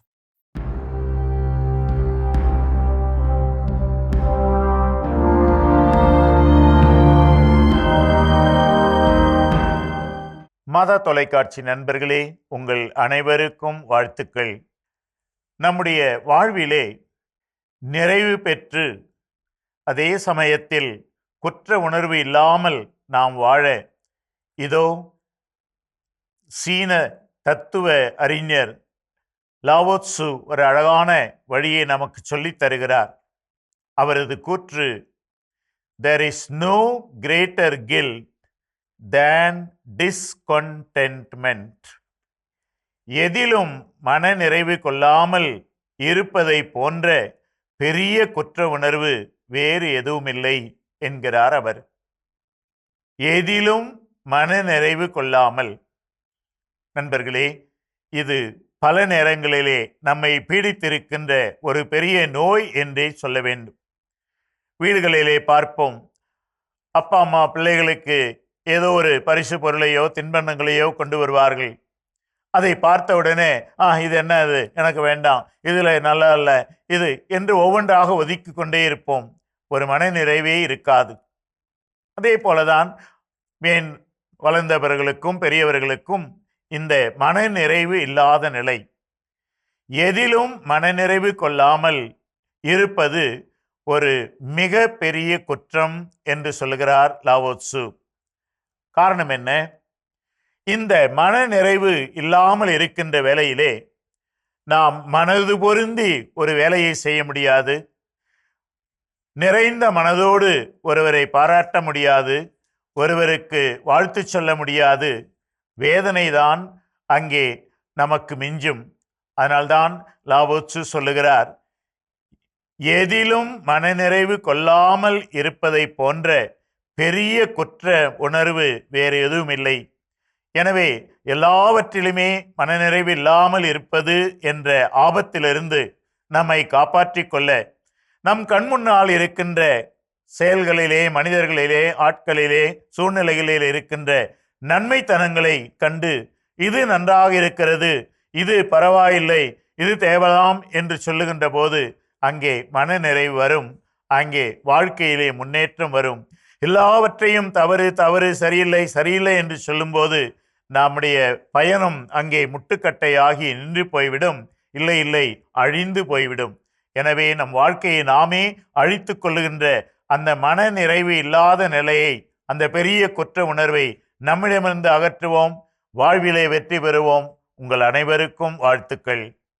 சிறப்பான பகுதி ஆண்டோர் வாக்கு நம்ம பார்த்துட்டோம். ஜோ, எஸ், இன்றைய நாள் வந்து ரொம்ப கலகலப்பாக நம்ம பேசிட்டு இருக்கோம். ரீசன் என்ன அப்படின்னு பார்த்தீங்கன்னா, குடும்பத்தோடு இணைந்து இப்படிலாம் விளையாடலாம் நம்ம கிறிஸ்மஸை முன்னிட்டு அப்படின்னு சொல்லிட்டு தான் அடுத்தது நம்ம என்ன விளையாட்டை மேற்கொள்ளலாம். ஸோ அடுத்தது ரொம்ப சிம்பிள், ஒரு குயிஸ் காம்படிஷன் ஃபேமிலி மெம்பர்ஸ்க்குள்ள என்ன பண்ணலாம், கண்டக்ட் பண்ணலாம். இப்போ வந்து ஃபேமிலியில் அத்தை, மாமா, தாத்தா, பாட்டி எல்லாரும் சேர்ந்து வராங்க அப்படின்னா வீட்டோட எண்ணிக்கைக்கு ஏற்ற மாதிரி ஒரு டீமுக்கு 2 பேர், ஒரு டீமுக்கு 3 பேர், இல்லை மொத்தமாகவே 2 டீமாக என்ன பண்ணலாம், பிரிக்கலாம். பிரிச்சுட்டு ஒவ்வொரு குயிஸ் ரவுண்டு, அது கேள்விகள். ஒரு பெரிய பிரச்சனை வரும் என்ன தெரியுமா, நல்லா தெரிஞ்சவங்க எந்த டீமுக்கு போறாங்களோ இங்க அனுப்புங்க அப்பாவை, இங்க அனுப்புங்க அம்மாவை அப்படின்னு சொல்லுவோம். இல்ல அந்த டைம் தான் நமக்கு தாத்தா பாட்டில என்ன பண்ணுவோம், என் டீம் வாங்க என் டீம் வாங்கன்னு கூப்பிடுவோம். ஏன்னா அவங்களுக்கு இதுக்கான பதில் என்ன பண்ணுவோம் நல்லா தெரிஞ்சிருக்கும். ஆனா இதுல இன்னொரு பெரிய சுவாரஸ்யமான விஷயம் என்னன்னா, யாருக்கெல்லாம் பதில் தெரியும்னு சொல்லி கூப்பிடுறோமோ அவங்களுக்கு சொல்றாங்க என்ன காது பதில் தெரியாது.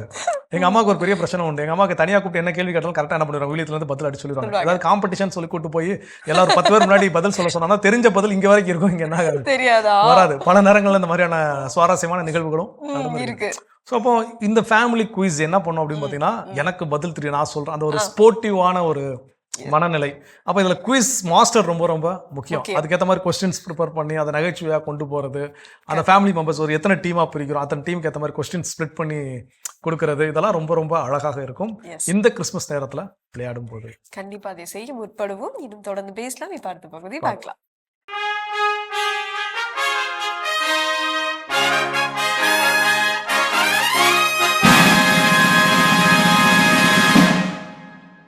மாதா தொலைக்காட்சி நேயர்கள் அனைவருக்கும் அன்பின் வணக்கம். இந்தியராகிய நாம் என்கிற இந்த தொடரில் உங்களோடு இணைந்திருப்பதில் மிகுந்த மகிழ்ச்சி. அரசியலமைப்பு சட்டத்தை பற்றி நாம் பார்த்து கொண்டிருக்கிறோம். அரசியலமைப்பு சட்டத்தினுடைய எல்லா பிரிவுகளையும் நாம் படித்து தெரிந்து கொள்வது என்பது கொஞ்சம் கடினமான காரியம்தான். இருந்தாலும் நம்முடைய வாழ்க்கைக்கு தேவையான விஷயங்களை மட்டும் நான் உங்களோடு பரிமாறிக்கொண்டிருக்கின்றேன். பலரும் தொலைபேசி வழியாக அழைத்து சில கேள்விகளை கேட்பார்கள். மனதுக்கு மகிழ்ச்சியாக இருக்கிறது. ஏன்னா அவர்கள் அவ்வளவு உன்னிப்பாக அதை கவனிக்கிறார்கள். ஒரு சிலர் கோவப்படவும் செய்கிறார்கள். அது சந்தோஷமான விஷயம். ஏன்னா அவர்கள் முதல் முறையாக அவர்களுடைய மனச்சாட்சி உறுத்தி இருக்கிறது அப்படின்னு சொல்லதை பார்க்க முடியும். சொல்லுவாங்க, எப்போ பார்த்தாலும் எங்களையே தான் நீங்கள் குறை சொல்லிட்டு இருக்கீங்க அப்படின்னு சொல்லிட்டு. இங்கே குறை சொல்வதற்கான என்பதற்கான இடமே இல்லை. நம்முடைய தவறிப்போன கடமையை நினைவூட்டுவது மட்டும்தான் என்னுடைய வேலை, அவ்வளவுதான். ஒருவேளை நாம் நம்முடைய முன்னோர்கள் செய்த தியாகத்தை நாம் மனதில் கொண்டு கடந்த 2 தலைமுறைகள், கடந்த 75 ஆண்டுகளில் இந்த அரசியலமைப்பு சட்டத்தினுடைய நல்ல மதிப்பீடுகளை உள்வாங்கி அதற்காக உழைத்திருந்தால், நம்மளும் எல்லாருமே அரசியலில் சமூகத்தில் பங்கேற்பவர்களாக இருந்திருந்தோம்னு சொன்னா இன்றைக்கு எப்படியோ ஒரு அழகான ஒரு இந்தியாவை நம்மால் கட்டியெழுப்பி இருக்க முடியும். இன்றைக்கு பார்த்தோம்னு சொன்னா பாசிட்டிவா பார்க்கறத விட நெகட்டிவா பார்க்கறது தான் இந்தியாவில் நிறைய விஷயங்கள் இருக்கு. நிறைய அழுக்கான விஷயங்கள் இங்கே நிறைய இருக்குது. நிறைய பட்டியலை சொல்ல முடியும். ஆனால் அதை தாண்டியும் நாம் வளர்ந்திருக்கிறோம். பொருளாதார ரீதியாக வளர்ந்திருக்கிறோம், சமூக ரீதியாக வளர்ந்திருக்கிறோம், உலக நாடுகள் மத்தியில் மதிப்பை பெற்றிருக்கிறோம். எல்லாத்துக்கும் மேலாக மக்கள் தொகையை 145 கோடி கொண்டு போய் உலகத்தினுடைய முதல் நாடாக வளர்ந்திருக்கிறோம். இதெல்லாம் இருக்கு. ஆனாலும் நம்முடைய இன்னும் நாம் அதிகமாக பங்கேற்கிற பொழுது இந்த சமூகத்தை இன்னும் ஒரு வளர்ச்சி அடைந்த மேம்பட்ட அரசியலமைப்பு சட்டம் சுட்டி காட்டுகின்ற அந்த ஒரு சமூகமாக மாற முடியும் என்கிறதுனால தான் நான் அதை சொல்லிட்டு இருக்கிறேன். சரியா? இந்த அடிப்படையில் நம்ம பார்த்தோம் அப்படின்னு சொன்னா இன்றைக்கு நாம் பார்க்க இருப்பது கூட்டுறவு சங்கங்கள். அதையும் பிரிவு 243Z அதை பற்றி மிக தெளிவாக சொல்லுகிறது. கூட்டுறவு சங்கங்கள் தான் நமக்கு ஏறக்குறைய இன்றைக்கு அடிப்படை பொருளாதார கட்டுமானத்தில் இருக்கின்ற ஒரு மிக முக்கியமான அங்கம். அதனால அந்த கூட்டுறவு சங்கங்கள்ல எல்லாரும் பங்கு பெறதுக்கு பார்க்கணும். ஏன்னா அங்கதான் நிறைய தவறான செயல்பாடுகள் அங்கதான் நடக்குது. நிறைய கூட்டுறவு சங்க செயலாளர்கள் ஆட்கள் எல்லாம் கைகோட்டில் நிற்கும்போது எனக்கே கஷ்டமா இருக்கும். ஏன்னா அந்த பகுதியினுடைய ஒருங்கிணைந்த முன்னேற்றத்திற்காக, வளர்ச்சிக்காக உருவாக்கப்பட்டதுதான் இந்த கூட்டுறவு சங்கங்கள். கூட்டுறவு சங்கங்களை பற்றி சட்டம் விவரிக்கிற பொழுது ஒரு மாநில அரசாங்கத்தால் அப்போதைய நடைமுறையில் உள்ள கூட்டுறவு சங்கங்கள் சம்பந்தமான சட்டத்தின் கீழ் பதிவு செய்யப்பட்ட அல்லது பதிவு செய்யப்பட்டதாக சொல்லப்படுகிற ஒரு அமைப்பு தான் இந்த கூட்டுறவு சங்கங்கள். ஏன்னா கூட்டுறவுங்கிறதுலேயே அது அழகான ஒரு வார்த்தை இல்லையா? ஏன்னா வி ஆர் ஏ கம்யூனிட்டி, நாம் இணைந்து வாழ்வதற்காக படைக்கப்பட்டவர்கள். No man is an island இல்லையா? ஒரு தனிப்பட்ட ரீதியாக வாழ முடியாது. 3 நாளையில பைத்தியம் பிடிச்சிடும். இப்போ சேர்ந்து வாழும் போதும் பைத்தியம் பிடிக்குதுன்னு கேட்காதீங்க, அது உங்கள் ப்ராப்ளம். பட் தனியாக அறவே வாழவே முடியாது, அதுதான் உண்மை. எனவே கூட்டு உறவில் தான் ஒரு சமூகம் வளர்ச்சியை நோக்கி நடைபெறுகிறது. இல்லைன்னா அது ஒரு பைத்தியக்காரர்களுடைய கூடாரமாக தான் இருக்க முடியும். இணைந்து வருவதில் தான் எப்போதுமே எழுச்சி பிறக்கிறது. ஸோ அதனுடைய அடிப்படையில் தான் இந்த கூட்டுறவுகள் உருவாக்கப்படுகின்றன. ஏன்னா உற்பத்தி செய்கிற பொருட்கள் எல்லாம் ஒரு தனி மனிதனான இல்லை. இப்போ நான் உதாரணமாக நான் ஒரு ஷர்ட் போடுறேன் அப்படின்னு சொன்னால், எங்கே இருக்கிற ஒரு விவசாயி நிலத்தை கொத்தி அதை உழுது அதுக்கு பயிரிட்டிருக்க வேண்டும். எங்கே இருக்கிற ஒரு கடைக்காரன் அதுக்கான விதையை விட்டிருக்க வேண்டும். அந்த விதையை ஏதோ ஒரு விவசாயி அவன் உருவாக்கி இருக்கணும். அதை பயிரிட்ட பிறகு அதை பயிரை பாதுகாத்து அது இதெல்லாம் பண்ணி களையெல்லாம் எடுத்து இது பண்ணுறதுக்கு ஒருத்தன் எடுத்துக்கணும். அது வளர்ந்து பருத்தியான பிறகு அந்த பருத்தியை கரெக்ட் பண்ணி கொண்டு குடோனில் சேர்க்கறதுக்கு ஒரு வேலைக்காரன் எடுத்துக்கணும். குடோனில் சேர்த்த பருத்தியை அடித்து நூலாக்குறதுக்கு ஒருத்தன் எடுத்துக்கணும். நூலை குஜராத்தில் சூரத்தில் சட்டையாக மாற்றுறதுக்கு ஒரு கம்பெனியில் ஏதாவது எத்தனையோ பெண்கள் அதற்காக உழைத்திருக்க வேண்டும். அதுக்கப்புறம் அதை ஷர்ட்டை ஒரு நல்ல ஒரு இதாக பண்ணி கொண்டு இது பண்ணுறதுக்கு கடை வரை கொண்டு வரதுக்கு எத்தனையோ பேர் உழைச்சிக்கணும். இவ்வளோ பேருடைய கூட்டு உறவில் தான் நான் ஒரு சட்டையை போடுறேன். இப்படிதான் மனிதர்களுடைய வாழ்க்கை அடைந்திருக்கிறது. எல்லாத்தையும் யோசிச்சு பாருங்க, காலையிலேருந்து நைட் வரைக்கும் எல்லாம் இப்படிதான் இருக்கு. நிறைய மனிதர்களுடைய கூட்டுறவு தான். எனவே கூட்டுறவு சங்கங்கள் ஒவ்வொரு இடத்திற்கும் அத்தியாவசியம். அந்த கூட்டுறவு சங்கங்களினுடைய அதிகமான எண்ணிக்கையில் நபர்கள் 21 பேர் வரை இருக்கலாம். அதில் கண்டிப்பாக அந்த பகுதியில் பழங்குடியின மரபினர் இருந்தால் ஒருவர் உறுப்பினராக இருக்க வேண்டும். பழங்குடி மரபினரையும் அதே போல சீர்திருத்த மரபினரையும் சார்ந்தவர்கள் இருக்க வேண்டும். பெண்கள் கண்டிப்பாக 2 பேர் அதில் இருக்கணும். இவ்வளவு அதில் சட்டம் மிக தெளிவாக சொல்லியிருக்கிறது. கூட்டுறவு சங்கங்கள் எவ்வளவு வலிமையாகிறதோ அந்த அளவிற்கு நாட்டினுடைய பொருளாதாரம் வலிமையாகிறது. நாட்டினுடைய பொருளாதாரம் எவ்வளவு வலிமையாகிறதோ அந்த அளவிற்கு குடிமக்களுடைய அடிப்படை தேவைகள் நிறைவு செய்யப்படுகின்றன. எனவே கூட்டுறவு சங்கங்களை ஆதரிக்க வேண்டியது நம்முடைய கடமை, அவற்றை வலுப்படுத்த வேண்டியது நம்முடைய கடமை என்பதை உணர்ந்து கொள்வோம். இந்த நாளில் இணைந்தமைக்காக நன்றி, வணக்கம். அருமையான இந்தியராகிய நாம் பகுதி பார்த்துட்டோம். அதோட இன்னைக்கு நம்ம பேசிட்டு இருக்கிறோம் கிறிஸ்து பிறப்பு கொண்டாட்டத்தை இன்னும் அப்படியே ஜாலியாக எனர்ஜெட்டிக்காக குடும்பமாக இணைந்து கொண்டாடி மகிழ்வதற்கு சின்ன சின்ன கேம்ஸ் என்னென்னலாம் பண்ணலாம்னு சொல்லி அதில் அடுத்ததான் என்ன சொல்றாங்க, ஃபேமிலி டேலண்ட்ஸ் அப்படின்றப்போ ஒவ்வொருத்தருக்கும் ஒரு தனித்துவம் இருக்கும் இல்லையா? அதை வெளிப்படுத்துவதற்காக ஒரு தருணமாக கூட நம்ம இதை எடுத்துக்கலாம்.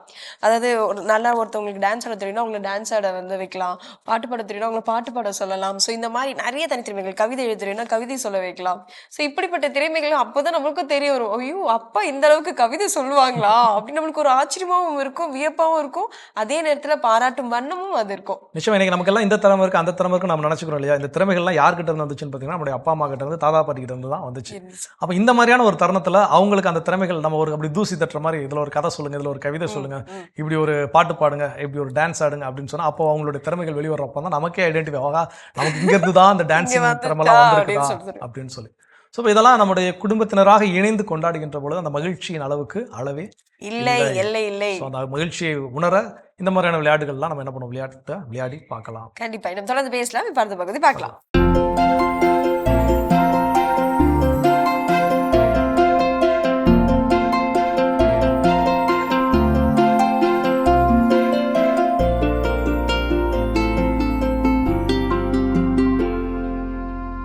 அனைவருக்கும் வணக்கம்.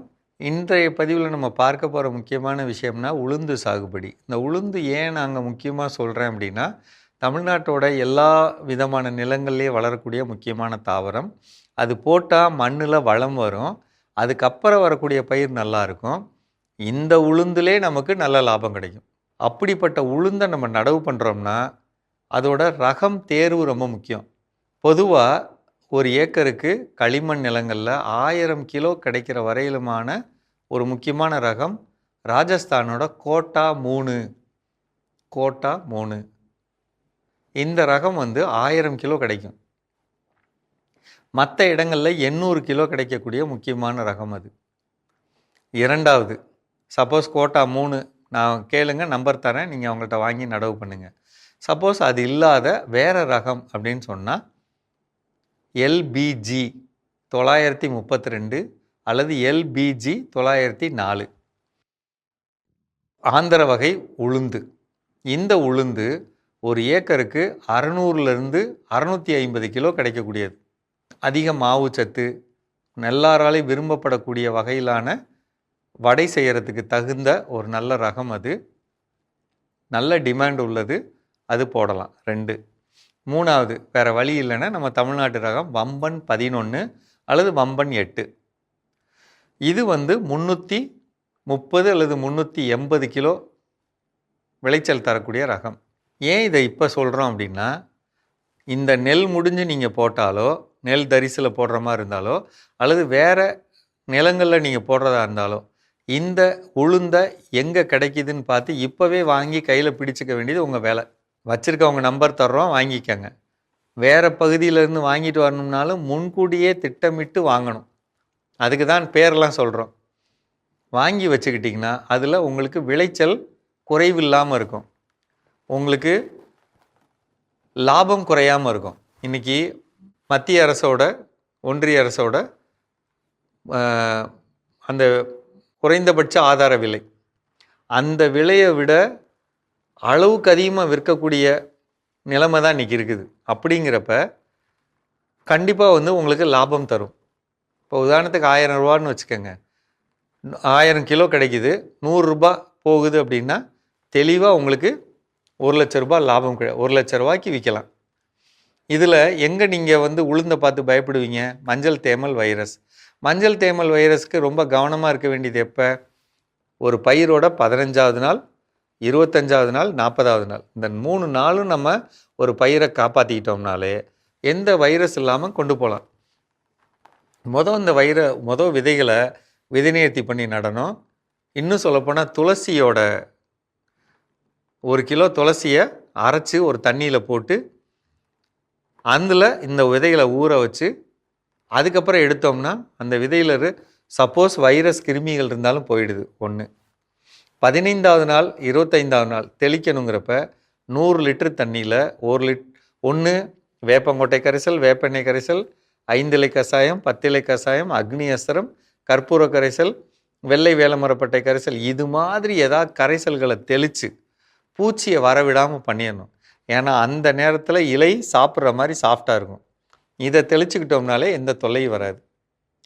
3வது இதை பொறுத்தளவில் நீங்கள் உயிரியல் திரவம்னா வெர்டிசிலியம் லக்கானி, இந்த ஒரு திரவத்தை 100 லிட்டருக்கு 1 லிட்டர் கலந்து தெளிச்சுக்கிட்டிங்கனாலே பூச்சிகள் வராது.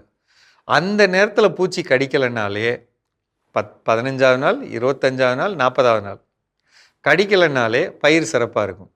இந்த 40வது நாள், 30வது நாள், 40வது நாள் இந்த காலகட்டத்தில் அல்லது 55, 60வது நாள் நான் சொன்னேன் இல்லைங்களா, பிபிஎஃப்எம்னு ஒரு திரவம், அந்த திரவத்தையுமே 100 லிட்டருக்கு 200 மில்லி கலந்து தெளிச்சுக்கிட்டா எந்த விதமான வைரஸ் நோய் வந்தாலுமே அது கலண்டு போகிற மாதிரி ஒரு அமைப்பில் நம்ம பயிரை வச்சுக்கலாம். அப்போ ரொம்ப முக்கியமாக என்ன வேணும்? ஒரு சாகுபடி பண்ணுறதுக்கு முன்னாடி பிபிஎஃப்எம்ங்கிற திரவம் கையில் இருக்கணும். வெர்டிசிலியம் லக்கானி 2 அல்லது 3 லிட்டர் கையில் இருக்கணும். அல்லது வேப்பெண்ணெய் 3 லிட்டர் இருக்கணும். அல்லது வேப்பங்கொட்டை 15 கிலோ இருக்கணும். கையில் வச்சுக்கிட்டோம்னா அதை தெளிச்சுக்கிட்டோம்னா எந்த விதமான நோய் வராது. தரைவெளியில் நல்ல இடுபொருள் கொடுக்கணும். ஒரு செடியில் குறைஞ்சபட்சம் 45 காய் வரணும்னா மண்ணில் அந்தளவு சத்து கொடுக்கணும். கொடுத்தோம்னா காய்கள் வரும்.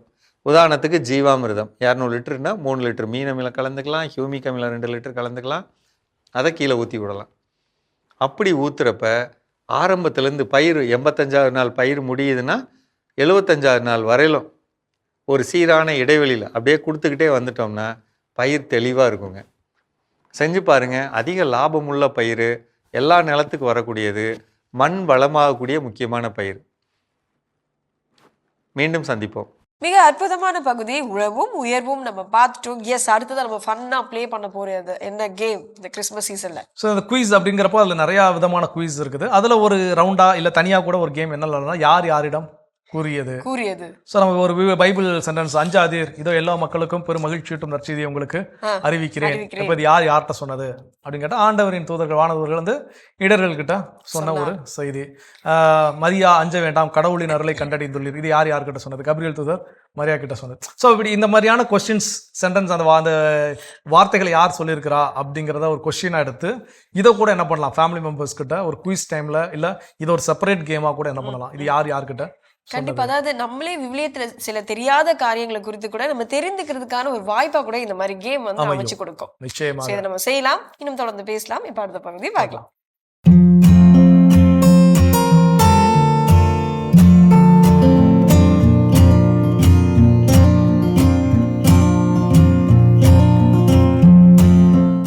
அன்பான மாதா தொலைக்காட்சி நேயர்களுக்கு வணக்கம். இன்றைய நிகழ்ச்சியில நம்ம பார்க்க போறது சர்க்கரை நோய், அதன் துணை நோய்களும். இப்போ ஒருத்தருக்கு சுகர் ப்ராப்ளம், டயபெட்டிக் ப்ராப்ளம் வந்துருச்சு. இவங்க என்ன பண்ணணும்? இவங்க குடும்பத்தினரும் என்ன பண்ணணும்?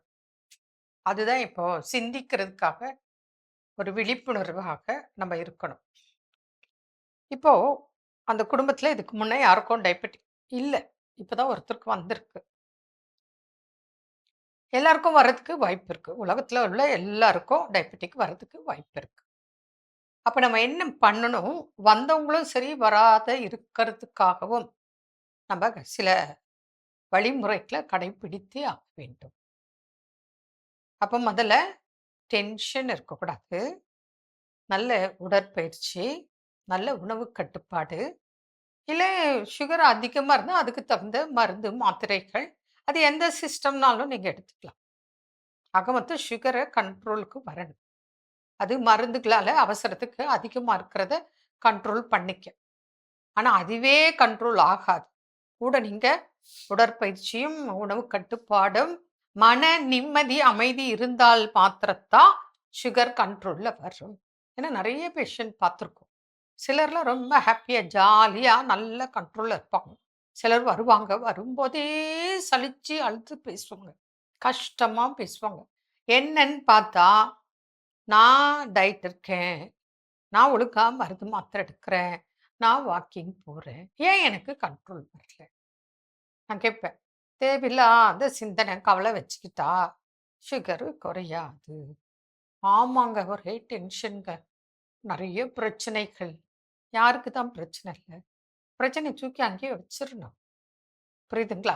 இங்கே மைண்டில் போட்டு உள்ள ஏற்றி டென்ஷன் ஆகி சுரப்பிகள் தாறுமாற. இப்போ ஒன்றும் இல்லை, நீங்களே வரைக்க, இப்போ நம்மளே ஒரு இடத்துக்கு போகிறோம் அப்படி வச்சுக்கலாம்.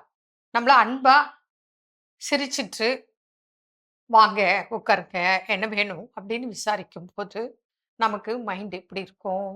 கூலாக இருக்கும், ஹாப்பியாக இருக்கும்.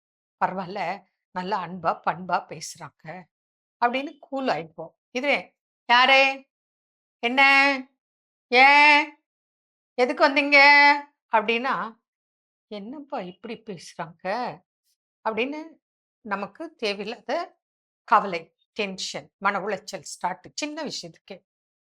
அப்போது எத்தனையோ பிரச்சனைகள் இருக்கும். அதெல்லாம் நம்ம மனசில் போடும்போது என்ன ஆகும்?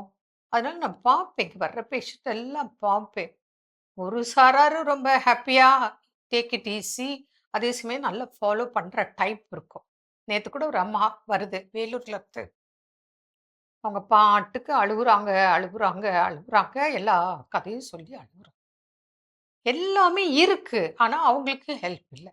எல்லாருமே இருக்காங்க, பண வசதி இருக்கு, எல்லாம் இருக்கு, ஆனால் அந்த அம்மாவுக்கு யாரும் பார்க்கல. அதுதான் அந்த அம்மாவுக்கு மன வருத்தம்.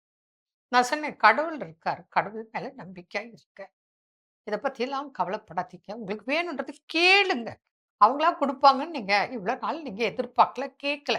இப்போ உங்களுக்கு வயசாச்சு, உடம்புக்கு முடியல, உங்களுக்கு தேவை இருக்குது, அங்கே உங்கள் வீட்லேயே வசதி வாய்ப்புகள் இருக்குது, அதை நீங்கள் தான் பயன்படுத்திக்கணும். இது பாருங்கள், எனக்கு மாசானா இவ்வளோ வேணும், எனக்கு உடம்பு சரியில்லை, நான் இவ்வளோ இதுக்கு செலவு பண்ணணும், எனக்கு இந்த பழம் வாங்கணும், இந்த காய் வாங்கணும், இந்த மருந்து வாங்கணும், இவ்வளோ எனக்கு வேணும்னு கேளுங்க அப்படின்னு சொல்கிறேன். அவங்க தயங்கி தயங்கி, நான் இனிமே ஏதாவது ஒரு தொழில் ஆரம்பிக்கிட்டா, பிஸ்னஸ் பண்ணட்டா, வீட்டில் இருந்து ப்ளவுஸு சரி விற்கட்டா, இல்லைன்னா ஒரு கடை போட்டு சிற்றுண்டி ஏதாவது செஞ்சு சேல்ஸ் பண்ணிட்டா வயசு எவ்வளோ? 60. உடம்புக்கு முடியல. ஆனால் வேலை செஞ்சு தானே சம்பாதிச்சு வாடணும்னு நினைக்கிறாங்க. ஆனால் வீட்டில் வசதி வாய்ப்புகள் இருக்குது. ஏதோ சில காரணங்கள் அந்த ஆராய்ச்சி நமக்கு வேண்டாம். இவங்க கேட்க மாட்டேன்றாங்க, அவங்க கொடுக்க மாட்டேன்றாங்க. நான் சொன்னேன், இதில் யூகோ ப்ராப்ளம் இல்லை. நீங்கள் இவ்வளோ நாள் அவங்களுக்கெல்லாம் செஞ்சீங்க, ஹஸ்பண்ட்க்கு, குழந்தைகளுக்கு. இப்போ நீங்கள் கேளுங்க, உங்கள் மகன் கிட்ட கேளுங்க, ஹஸ்பண்ட் கிட்ட கேளுங்க, உங்களுக்கு என்ன வேணும் கேளுங்க. எனக்கு இது இல்லைன்னா வாங்கி கொடுங்கன்னு சொல்லுங்க. நீங்கள் பணமே கேட்க வேண்டாம். எனக்கு இது இந்த காய்கறி, இந்த பழங்கள் எனக்கு டயட்டுக்கு வேணும். இது பாருங்க, மருந்து லிஸ்ட்டு கொடுத்துருங்க, இந்த மருந்து வாங்கிட்டு வந்து கொடுன்னு சொல்லுங்க. முடிஞ்சிடுச்சு. ரொம்ப சிந்திக்காதீங்க, மனசுல இருந்து தூக்கி எறிங்க, கடவுள் நம்பிக்கையோட செயல்படுங்க. இப்படித்தான் நிறைய பேர் மன உளைச்சல்னால சுகர் கண்ட்ரோல் இல்லை. அதனால அது வழிமுறைகளை கடைப்பிடிக்கணும். சரி, இது கடைப்பிடிக்கல, சுகர் கண்ட்ரோல்ல இல்லை. அடுத்தது பிபி வரலாம், ஹார்ட் ப்ராப்ளம் வரலாம், ஸ்கின் ப்ராப்ளம் வரலாம். அதுக்குள்ள வயசாகும், மூட்டு தேய்வு, எலும்பு தேய்வு, எத்தனையோ பிரச்சனைகள். புரியுதுங்களா? கடைசியாக இது எங்கே கொண்டு போய் விடும்? ஒன்று பக்கவாதம், அல்லது ஹார்ட் அட்டாக்கு, அல்லது கிட்னி ஃபெயிலியர். 3ல் எதுலையாவது கொண்டு போய் வச்சிடும். இதையும் மீறி சிலருக்கு கேன்சர். அது எதனால வருது, யாருக்கு வருது, எப்போ வருது தெரியாது. அதனால எப்பவுமே நமக்கு ஒரு பிரச்சனை இருக்கா கண்ட்ரோல் பண்ணிக்கணும். அதே போல் அந்த குடும்பத்தில் உள்ளவங்க வராமல் பாதுகாக்க, அவங்களுக்கு இருக்கு, அவங்க கடைப்பிடிக்கிறாங்கன்னா, எனக்கு இல்லை ஆனால் வரக்கூடாது அப்படின்னு இப்பத்துல இருந்தே அந்த உணவு கட்டுப்பாடு, உடற்பயிற்சி, மனப்பயிற்சி, டென்ஷன் ஆகாம இருக்கிறது எல்லாம் ஃபாலோ பண்ணா, இப்போ ஒரு 20, 25 வயசுல வர்ற சுகர் ப்ராப்ளம் உங்களுக்கு ஒரு 60 வயசுல வரலாம், இல்லை வராம கூட. அதாவது ஒன்று தள்ளி போடலாம், அல்லது வராமலேயும் பாதுகாக்க முடியும். ஏன்னா அந்த கட்டாயத்தில் தான் இன்னைக்கு நம்ம மக்கள் பாதிப்புல இருக்காங்க. அதனால சுகர் ஒன்று கண்ட்ரோல் இல்லைன்னா இத்தனை துணை நோய்கள் வரும். ஒரு சிலர் எலும்பு தோலுமா அண்டர் வெயிட் ஆயிடுவாங்க. ஒரு சிலர் சுகர்னால ஓவர் வெயிட் போட்டு ஒபிசிட்டி ஆயிடுவாங்க. இதே சின்ன யங்ஸ்டர்னு வச்சுக்கங்க, ஏன்னா வராங்க கப்பிள்ஸு இன்ஃபெர்டிலிட்டிக்கு, பார்த்தா 2 பேருக்கும் டயபெட்டிக். அப்போ அதுவும் ஒரு எத்தனையோ காரணங்கள். அதுவும் தைராய்டு ஒரு பிரச்சனை, பிசிஓடி பிரச்சனை, சுகர் ஒரு பிரச்சனை. புரியுதுங்களா? இர்ரெகுலர் பீரியடு பெண்களாக இருந்தா, ஆண்களுக்கு கவுண்ட்டு மொட்டிலிட்டி பிரச்சனை, லோ கவுண்ட்டு, இல்லைன்னா மொட்டிலிட்டியே இல்லை, நில் கவுண்ட்டு, எத்தனையோ இஷ்யூஸ் இருக்கு. அதனால டென்ஷனே இருக்கக்கூடாது. உங்களுக்கு சுகர் இருந்தா அதை கட்டுக்குள்ள வச்சுக்க வழிமுறைகள் இருக்கு. 50, 60 ஆண்டுகளாக சுகர் பேஷண்ட் இருக்காங்க, ஆனா கண்ட்ரோல்ல வச்சிருக்காங்க, நல்லா இருக்காங்க. இதே நீங்க கிட்னி ஃபெயிலியர் வந்தால் அத்தனை ஆண்டுகள்லாம் நிச்சயமாக வாழ வாய்ப்பே இல்லை. யாரோ ஒருத்தர் லட்சத்துல ஒருத்தர், கோடியில ஒருத்தர் சொல்லு. எனக்கு தெரிஞ்சு ஒருத்தர் ஒரு பிரச்சனையில் அவருக்கு வந்து ஏதோ இஷ்யூ, ஹெல்த் இஷ்யூ, கிட்னி மாற்றி வச்சிருக்காங்க. 30 இயர்ஸாக நல்லா இருக்கார். எனக்கு தெரிஞ்ச ஒரு நபர் தான். மீதியெல்லாம் 5 வருஷம் 6 வருஷம் ஏக்கச்சக்க பிரச்சனை. அதனால இதை கண்ட்ரோல் பண்ணியே ஆகணும், இல்லைன்னா ஏகப்பட்ட துணை நோய்கள் வரும் சர்க்கரையால். மீண்டும் நாளை சந்திப்போம். நன்றி. அன்னை மரியே வாழ்க. அருமையான நம்ம ஒரு வைத்தியம் பகுதி பார்த்துட்டோம். நிகழ்ச்சியோட நிறைவுக்கும் வந்தாச்சு. ஸோ இன்னைக்கு நாள் பேசிட்டு இருக்கிறோம். கிறிஸ்து பிறப்பை ரொம்ப பக்கத்தில் எதிர்கொள்ள வந்துட்டதுனால இந்த கிறிஸ்து பிறப்பு பிறவாய் மகிழ்ச்சியோடு குடும்பமாக இணைந்து கொண்டாடுவதற்கு சின்ன சின்ன கேம்ஸ் இதெல்லாம் விளையாடி பார்க்கலான்னு பேசிட்டு இருக்கோம். அதில் ஃபைனலாக என்ன சொல்றாங்க? நெக்ஸ்ட் இயர் ப்ராமிஸ் கேம், இந்த கேம் விளையாடுங்க அப்படின்ட்டு. எஸ், அதாவது இந்த வருஷத்துல நம்ம குடும்பத்தோட இணைந்து இவ்வளோ நாட்கள் வந்து குடும்பத்தோட இணைந்தோம், மகிழ்ச்சியோட இருந்தோம். ஓகே, அடுத்த வருஷம் நான் என்ன பண்ண போறேன், ஒரு ப்ராமிசிங் எடுக்கிறது, எல்லாரும் முன்னாடியும் உறுதிமொழி எடுத்துக்கலாம் அப்படின்ற மாதிரி ஒரு கேம். ஒருத்தரும் ஒன்று சொல்லுவாங்க இல்லையா, கனவுகளை நோக்கி பயணிக்க போறேன், என்னுடைய இலக்குகள் இதுதான், என்னுடைய அப்பா அம்மாக்கு நான் இதை செய்ய போறேன், நான் இப்படி ஒரு நல்ல பிள்ளையா இதுக்கப்புறம் இருக்க போறேன், என்னோட தீய பழக்கத்தை விட போறேன். இந்த மாதிரி நிறைய காரியங்கள் குறித்து பேசுவதற்கான ஒரு தளமா அமையும் அந்த மாதிரி கேம் எடுக்கிறப்போ. கண்டிப்பா இப்போ புது வருடத்தை தொடங்கும் போது ஒரு திட்டமிடுதலோடு என்ன பண்ண முடியும், தொடங்க முடியும். அந்த திட்டமிடுதலுக்கு உடன் இருக்கிறவங்க என்ன பண்ணுவாங்க, ஒத்துழைப்பாங்க. ஓகே, இவன் இப்படி ஒரு பிளான் வச்சிருக்கோம், இதுக்கு நம்ம என்ன முடிஞ்ச சப்போர்ட் என்ன பண்ணணும், செய்யணும் அப்படின்னு. ஸோ அப்போ அதை வெளிப்படுத்துவதற்கான ஒரு தருணமாக கூட என்ன பண்ணலாம், இந்த போட்டிகளை, கேம்ஸ் எல்லாம் பயன்படுத்திக் கொள்ளலாம். ஸோ கிறிஸ்து பிறப்பு ஏற்கனவே சொன்ன மாதிரி ரொம்ப அண்மையில் இருக்குது. அந்த அண்மையை கிறிஸ்து பிறப்பு எப்படி நாம் தயார்படுத்திக் கொள்கிறோம், அதுபோல மகிழ்ச்சியோடு கிறிஸ்துவை எதிர்கொள்வதற்கு இந்த மாதிரி குழு விளையாட்டுகள் குடும்பமாக இணைந்து விளையாடுகின்ற பொழுது இன்னும் மகிழ்ச்சியை இரட்டிப்பாக்கும். சிறப்பு. இந்த மகிழ்ச்சியோடு இன்னைக்கு யார் யார் திருமண நாள், பிறந்த நாள் கொண்டாடுறாங்க.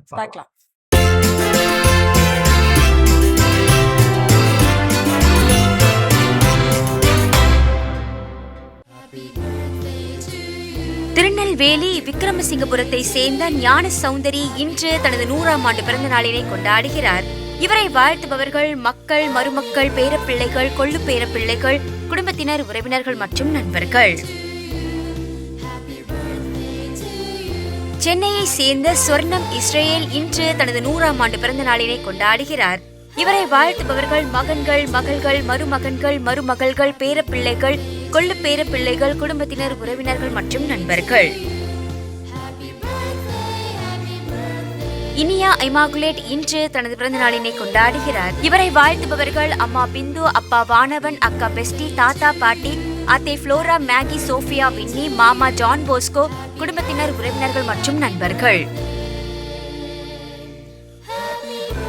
ரியோ டோம்னிக் இன்று தனது பிறந்த நாளினை கொண்டாடுகிறார். இவரை வாழ்த்துபவர்கள் அப்பா எட்வின் சகாயராஜ், அம்மா சிந்தியா, தாத்தாக்கள், பாட்டிகள், குடும்பத்தினர், உறவினர்கள் மற்றும் நண்பர்கள். சிறப்பான விழாக்களும் பார்த்துட்டு இன்னைக்கு யாரெல்லாம் விழா காண்டவங்களோ அவங்க எல்லாருக்கும் நம்மளுடைய வாழ்த்துக்களை தெரிவிச்சுக்கலாம் ஜோ. அது மட்டும் இல்லாம அவங்களுக்கான இறை ஆசிரியம் காத்துட்டு இருக்கு, பார்க்கலாம்.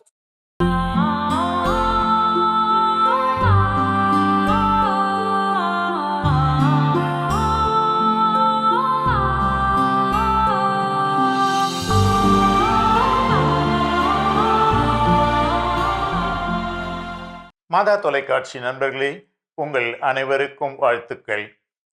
இன்று ஆண்டவர் நமக்கு என்ன சொல்லுகிறார் என்று விவிலியத்திலிருந்து கேட்போமா?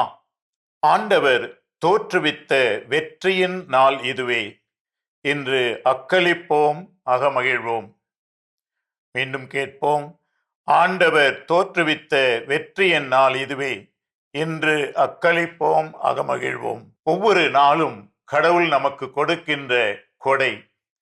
இரவு தூங்கி விழித்தெழும்போது, ஒரு புதிய நாளை நாம் சந்திக்கும் போது, ஆண்டவர் இன்னும் ஒரு நாள் எனக்கு வாழ்வதற்கு வாய்ப்பு கொடுத்திருக்கிறாரே, அழைப்பு கொடுத்திருக்கிறாரே என்ற உற்சாகத்தோடு அந்த நாளை நாம் தொடங்குவோம். அப்படித்தான் இந்த திருப்பாடல் ஆசிரியரும் கூட இன்று ஆண்டவர் தோற்றுவித்த நாள், எனவே அக்களிப்போம் என்று சொல்லுகிறார்.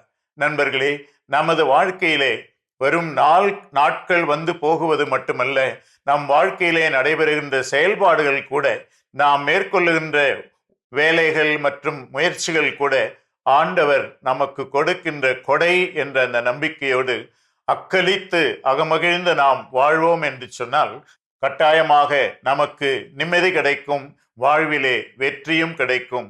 இந்த நம்பிக்கையோடு இந்த திருப்பாடல் ஆசிரியரோடு சேர்ந்து நாமும் ஒரு முறை சொல்வோம். ஆண்டவர் தோற்றுவித்த நாள் இதுவே, இன்று அக்களிப்போம், அகமகிழ்வோம். எல்லாம் வல்ல இறைவன், தந்தை, மகன், தூய ஆவியார் உங்கள் அனைவருக்கும் ஆசி வழங்குவாராக. ஆமேன். மிகச்சிறப்பு. நம்ம அன்பாயரோட இறையாசிரியர் நம்ம அனைவருக்கும் நிறைவாக கிடைச்சிருக்குது. இந்த மகிழ்ச்சியோடு இன்றைய நாளில் நாம் மகிழ்வோடு பகிர்ந்து கொண்ட ஒரு விஷயம், குடும்பமாக இணைந்து இந்த கிறிஸ்து பிறப்பு பெருவிழாவில் சின்ன சின்ன விளையாட்டுகள் நம்ம குடும்பமாக இணைந்து விளையாடுகின்ற பொழுது அதில் நிறைய விஷயங்களை கற்றுக்கொள்ள முடியும். விவிலியத்தை பற்றி அறிந்து கொள்ள முடியும், கிறிஸ்துவை பற்றி அறிந்து கொள்ள முடியும், குடும்ப உறுப்பினர்கள் ஒருவரை குறித்து ஒருவர் என்ன பண்ண முடியும், அறிந்து கொள்ள முடியும். அதற்கெல்லாம் இந்த விளையாட்டுகள் ஒரு வழிகாலாக என்ன பண்ணும் இருக்கும். ஸோ அந்த வகையில் இந்த விளையாட்டுகளை விளையாடி மகிழ்வோம், கிறிஸ்து பிறப்பை எதிர்கொள்வோம். கிறிஸ்துவுக்கு நன்றி சொல்லி இன்னைக்கு நம்ம நிகழ்ச்சி நிறைவு செஞ்சதுனால இனிவே தொடங்கலாம். ஓகே, அன்பானவர்களே, இணைந்து கொண்டாடுவோம், மகிழ்ந்து இறைவனை வரவேற்போம் என்ற இந்த சிந்தனையோடு இன்றைய கடவுள் வணக்கம் நிகழ்ச்சியை நாங்கள் நிறைவு செய்கிறோம். இந்த நாள் இனிய நாளாக அமைய மாதா தொலைக்காட்சியின் வாழ்த்துக்களும் ஜெபங்களும். மீண்டும் உங்களை கடவுள் வணக்கம் நிகழ்ச்சியில் சந்திக்கும் வரை உங்களிடமிருந்து விடைபெறுகின்றோம். இயேசுவுக்கே புகழ். மரியே வாழ்க. நீ ஆர்ட்ஸ் தானடா படிச்ச, எப்படி ஐடில வேலை பார்க்குற? எந்த டிகிரினாலும் பரவாயில்லண்ணா. சென்னையில் இருக்க எஸ்எல்ஏ ஐடி ட்ரைனிங் இன்ஸ்டியூட் தான் நான் ட்ரைனிங் எடுத்தேன். மாதம் 30,000 சம்பாதிக்கிறேன். சூப்பர்டா. For IT training and placement, contact 8870767784.